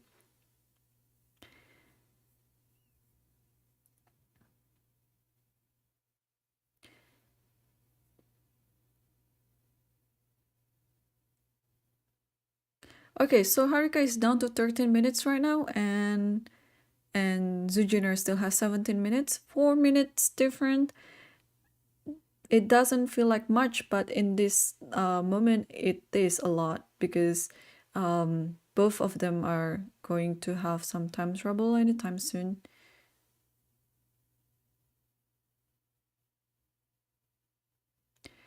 Yeah, queen b7 still works in this position. Oh, king g6, look at this. This is, I don't know, I cannot really distinguish this position as middle game or end game. I think it's still middle game, but I think we're very close to end game. Yet, the king is already moving to g6, and this king is already doing something for the position. It's not only like being a king, doing a lavish lifestyle, just being protected by his pieces. No, this king is already doing something that is protecting the f5 square should the queen move anywhere else. Compared to this king, although it looks like very safe, but it doesn't really help the position at all. And maybe at some point, since we're already approaching endgame with a few trades coming along the way, this king might be, might be another extra piece that black has, and that is very, very good for black side. So yeah, look at all the activities over the board. This is a very good example in evaluating training, because sometimes you're given the question like, okay, how to evaluate this position? And first of all, of course, you go for the material balance, and the material balance is equal.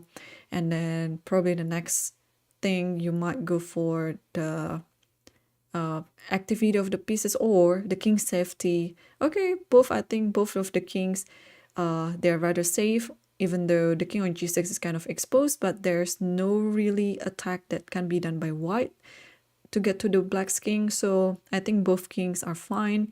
And then you come down to the next point when you're being asked, what about the material, sorry, the activity of the pieces? And then now you start comparing each piece on the board. Actually, in this situation, the queen on c5 is a better queen than on d7. But that is a temporary advantage. It means it can be changed over the course of the game, depends on the other weaknesses that each of the sides have. So for example, this is a permanent weakness that c3 will be the targeting point of blacks in the end of the game, and this cannot be changed. So from that point of view, this is why black has a better position. And not to mention as well about having the knight on c4 compared to the bishop. I think both of the rooks are doing rather equal right now. Like, they are quite good. They're doing their job. They're controlling the back rank, and they're also controlling the open file. Now we just saw h4 happening on the board. So apparently Harika decided that it's time to take some action. Oh, h5 first and then h4. Yeah. This is such a typical play by Zhu Jiner. She doesn't want to stay still. She wants to get something. She already is better on the queen side, and now she's trying to get something on the king side. I don't know whether it is a wise decision though. It probably is. Yeah, because black's advantage is quite stable. I mean, there's nothing that can distract this formation. Knight c4, pawn b5, pawn c6. So I think even she plays for something on the king side, it doesn't really change the evaluation of the position much.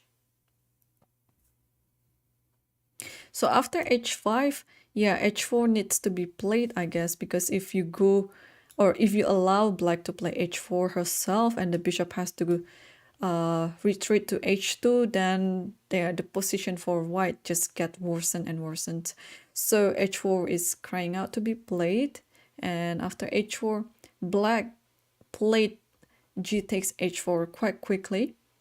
Bishop takes h4, and do you know the evaluation of this position? It's almost +5 for black. Amazing. Even with such an equal material on the board, it is almost +5. Okay, it's +4, but close to +5.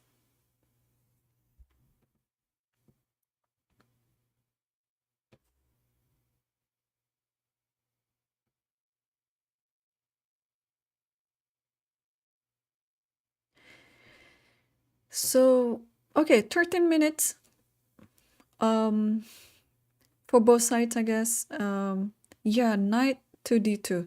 This is what I was afraid of, yeah? Zhu Jiner is very good when there is some tactical and some complication happening on the board. And if you have to calculate, she just sees everything. So knight d2 is already played. So she already saw this beforehand. Yeah, something like queen g4, knight f3 should be coming soon. So rook a8, rook a8, this is kind of forced. Rook e1. Yeah, this looks like asking for trouble, but there's nothing else that white can actually do in this position. So queen g4, yeah, queen g4, and then knight f3 is the king. The thing is, the king is so safe on g6. It looks like it's exposed, but no, it's holding everything. Look, the h5 pawn is protected by the king, and the queen, even though it's looking like a better queen than the black's queen, but it cannot really do much. Now, I think Zhu Jiner is trying to scan the variation one by one, not to miss anything, because this is where you have to be very precise. You have to go for a concrete calculation. You cannot just measure or try to oh, I think this is going to be just better. No, you have to see whether it's winning or it's just drawing or losing. You cannot just try to measure whether it's slightly better or slightly worse. No, this is already about result. Yes, Queen G4 would be the winning move here. I'm sure that is her candidate move, number one candidate move to be played. But yeah, she has time on the clock still, and I think it is very wise of her to think of it again. Just try to calculate every variation.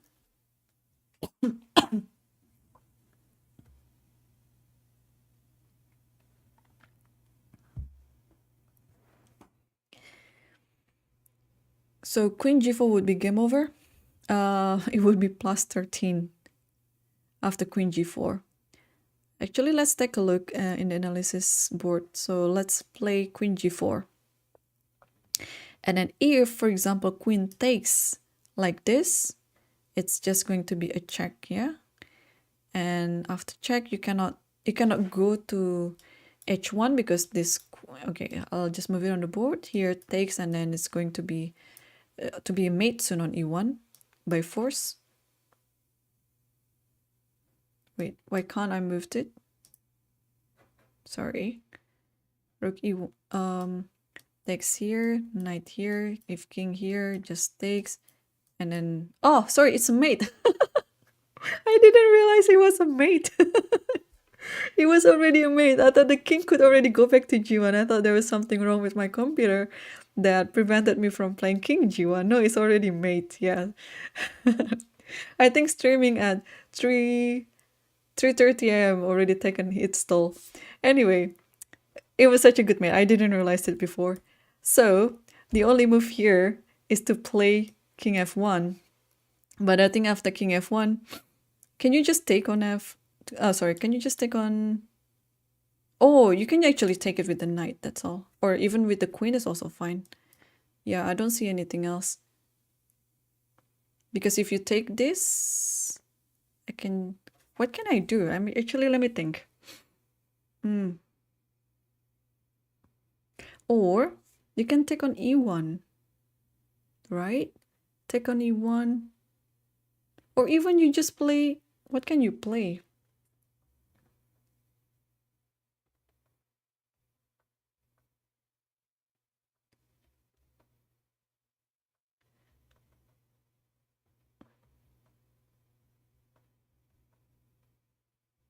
Oh yeah, just take on h4, sorry. Yeah, I missed something. Here and then just check like this. Here and then just check like this. And this rook will come help the checking or some checkmate later on. Or maybe black will just win some material.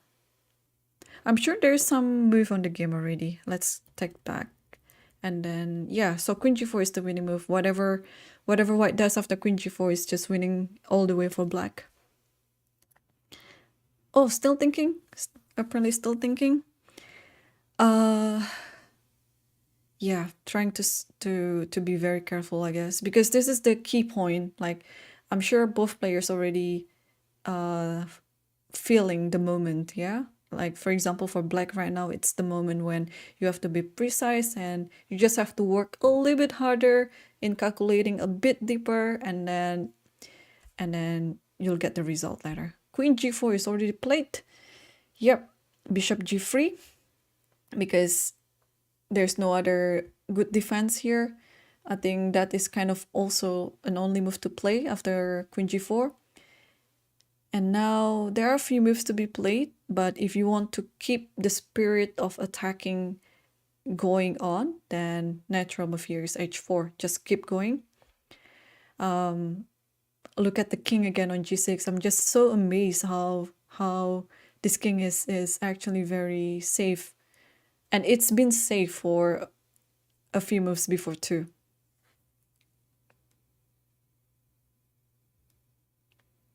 h4 was played quickly. Queen takes c8, queen takes c6 and rook c8.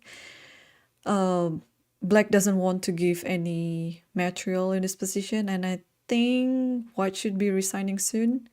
I don't see any follow-up in this position. And after this, we'll be interviewing the players for some time. Yeah, I think it's just winning all the way. And after rook c8, then it's just game over.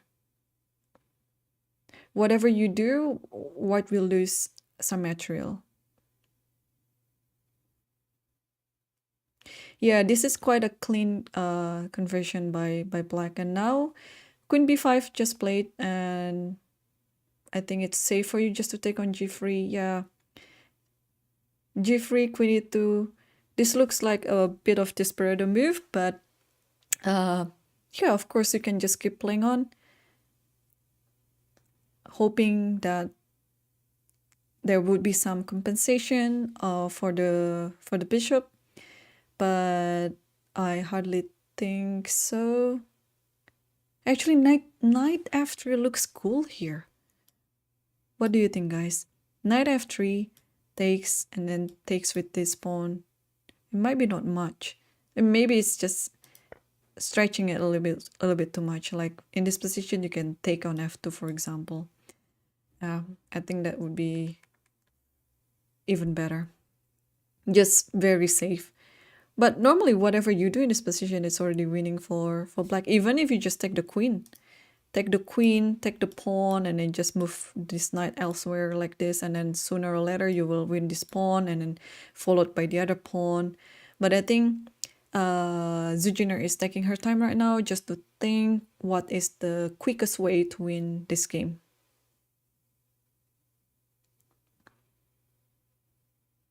Yeah, everything wins. Oh yeah, I don't need to move the knight. Like after queen takes, rook takes here, just simply take this pawn, because if rook takes this, and this is going to be a checkmate. Nice. Yeah, nice back rank checkmate. What else can be done here? Yeah, takes on e2 or takes on f2. Is there anything else to be calculating? I think those two are already sufficient enough. At least black has those two options to choose from.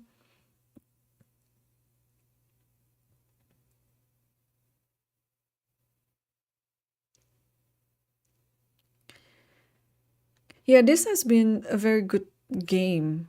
Like both of the players played quite vertical line, but then there is one slight inaccuracy by Harika where she was actually better, but then yeah, the opportunity just slipped away. Oh, I wonder actually if Zhu Jiner saw the checkmate on the back rank. Please remind me to ask her in the interview. But because that would have been a cleaner win than this position, even though this should be winning as well. There's so many ways to win. But I agree that takes on c3 would be just amazing.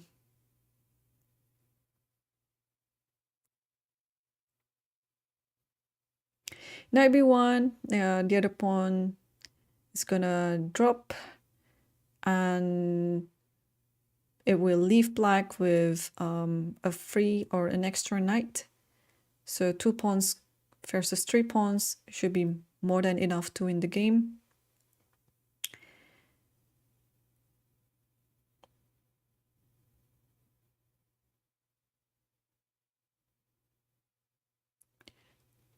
Yeah, this game looks like already over. We're just going to wait what Harika will decide on the remaining of the game.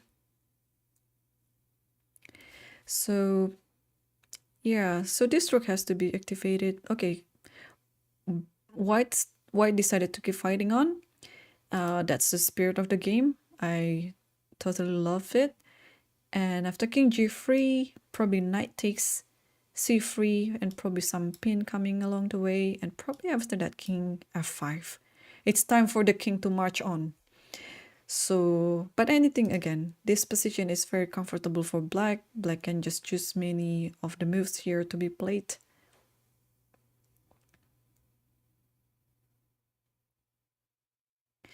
The only drawing ideas is if somehow white could exchange all the pawns of the board. So that would be the only drawing ideas. But if it didn't happen, then yeah, then it's just losing for white.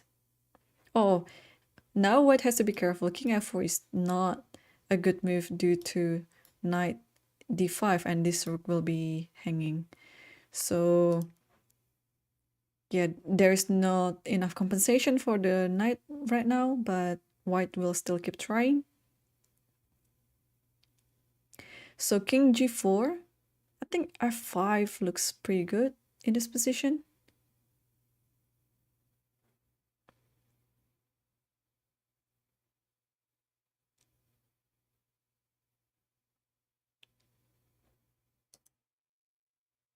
Well, again, you cannot win any game by resigning. So I think if you keep playing on with the games that you were losing, I think from 10 losing games, you could at least get 1 or 1.5 out of 10 instead of resigning, of course. So I think this is the approach that Harika is taking tonight or this afternoon if you're in Asian time zone.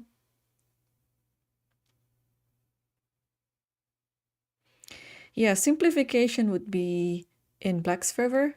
If the rooks can be exchanged off the board, then it will be easier for black to continue to convert the extra knight to a victory.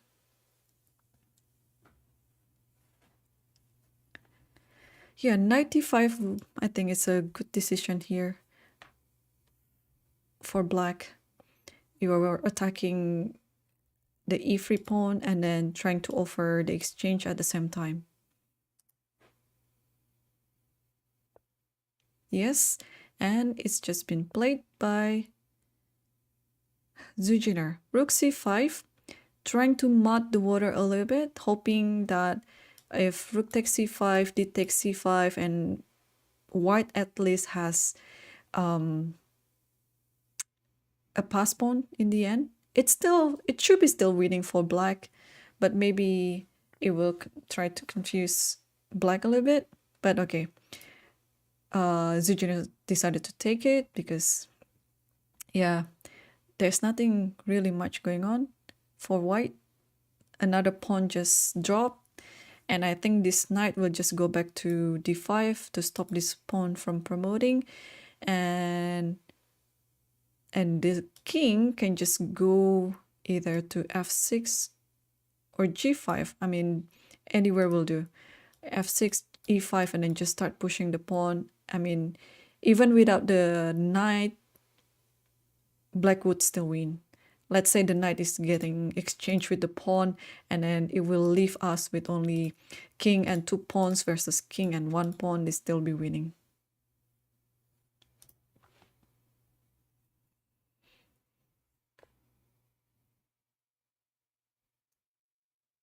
c6 just played, knight d5. The only move, I guess. King h4. Yeah, now maybe it's the time to play something like e3. e3 looks tempting, actually. Why not e3? Or maybe if you want to be more solid, yes, I agree. King f6 is more solid. You have to bring the king over the board. And here you can simply ignore the exchange. You can just play f4 because there is no way this pawn will be promoted. Yes, and these 2 connected pass pawns, we know it from our endgames books. They're super strong in this type of pawn endgame. Especially now you have an extra knight to see. Yeah, so it should be game over soon.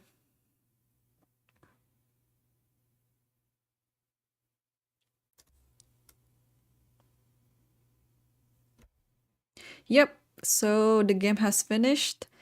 Let me attend the Zoom meeting and then call them.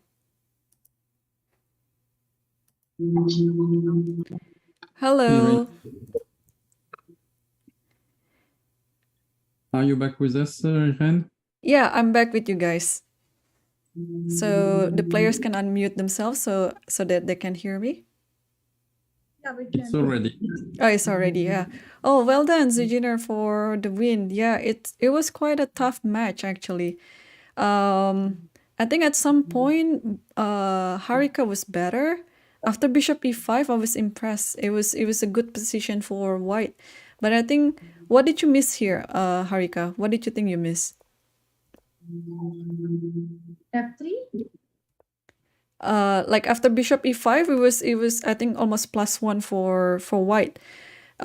Did you realize it? No, I thought there should be something, but I couldn't make out. So let's say after F6,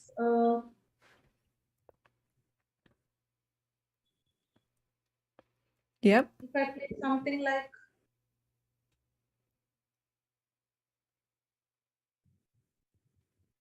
is there anything like Queen?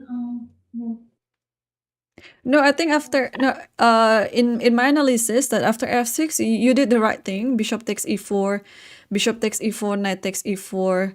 Actually, if you guys click on the analysis board, there should be an option of analysis board. You can see the board that I'm looking at. No, I remember. So after Oh, okay. D4, here I'm missing something. Yeah, instead of queen a2, you just simply play bishop g3, and I think this is where you miss the idea that you have to keep playing on the king side. Try to get h4 and something like that. Because there's no use of you playing on the queen side. It's just gonna be better for black. Yeah, I didn't understand how to continue because I thought her pieces are pretty decent, and like after Queen, I mean H4, maybe Bishop G3. Let's say I have Queen D. No, not Queen D. Maybe B5, Knight C4, and Queen D5. You mean after queen a2, yeah? Queen a2 and then king g7. Yeah. Bishop g3, b5 was a good move actually. Yeah. And That's then the only chance I think for black, and I think I panicked at some point. Maybe I should have been a little bit more faster. And in the end, due to already I started panicking. I think most important was to not get this 90 to 90 to push at all. At least I would have been a little bit in a like passive but decent situation.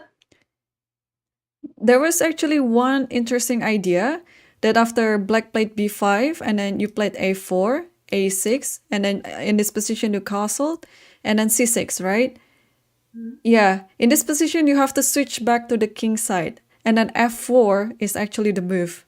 I don't know whether you considered that during the game. No, I was considering F3 at some point. I just completely missed F4 at this point. I was only checking F3 and knight C4, and I kept on missing this like knight C3.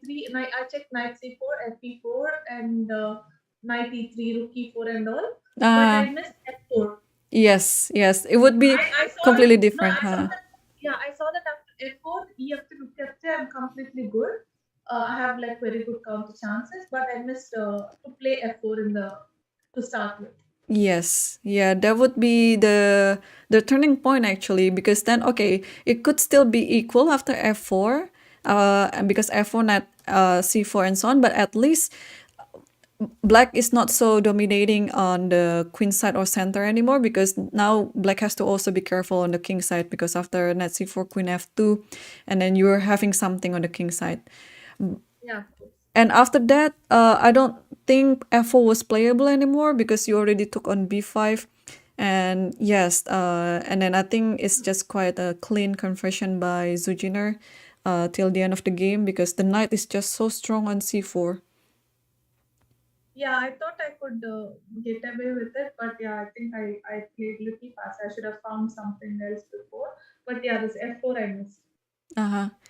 Anyway, Jiner, congratulations on your win. You spent a little bit longer time in the opening. Were you considering something else? Because that's one of the most played theoretical line. So, were you preparing this line? Yeah, okay. Today is also not so heavy in the opening. I don't check this line before. before the game. Uh-huh. Actually, I'm very worried if white play knight e5 after I play castle. After you play castle, knight to e5. This is what you worried of. Okay. Yes, I think my position is not so well. But after knight e5, I saw f6 is coming. I couldn't Yeah, figure out. f3, knight exactly. g3, and then fe5. But this bishop, white square bishop is not doing anything. Yeah, f6, but if f3, Knight into g3. knight g3, bishop f5 maybe. Bishop Into f5. Oh, e5. sorry, knight g3. I should take g3. fe5. Bishop f5. But this position I thought is fine for black. Okay. Yeah, this position is actually about uh 0 point. Actually, it's pretty equal, but it's just slightly better for white. I Okay. thought this position is easier to play with black, and this is the reason I didn't go here. I see. But your bishop is actually very strong. I think that's one good compensation. Well, not compensation, but actually that's one big advantage for you. But yeah, I totally get what you mean. Yeah, but what Harika did was actually the best. Like knight e5. Yeah, I remember analyzing this position. Knight e5 was one of the best moves, and the second best was knight d2. So yeah, knight e5 was actually something that white should have played on.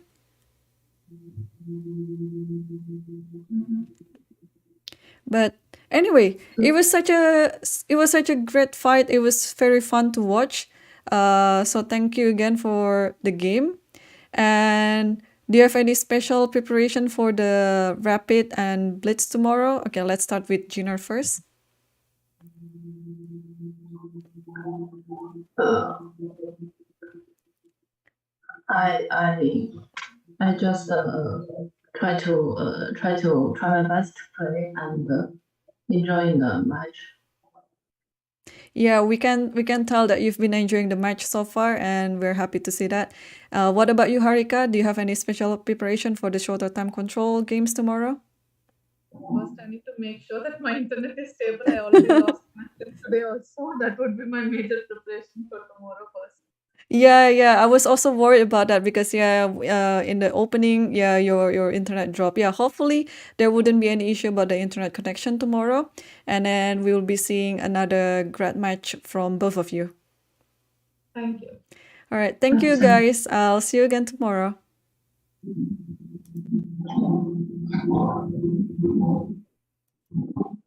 Okay, thank you to both of you.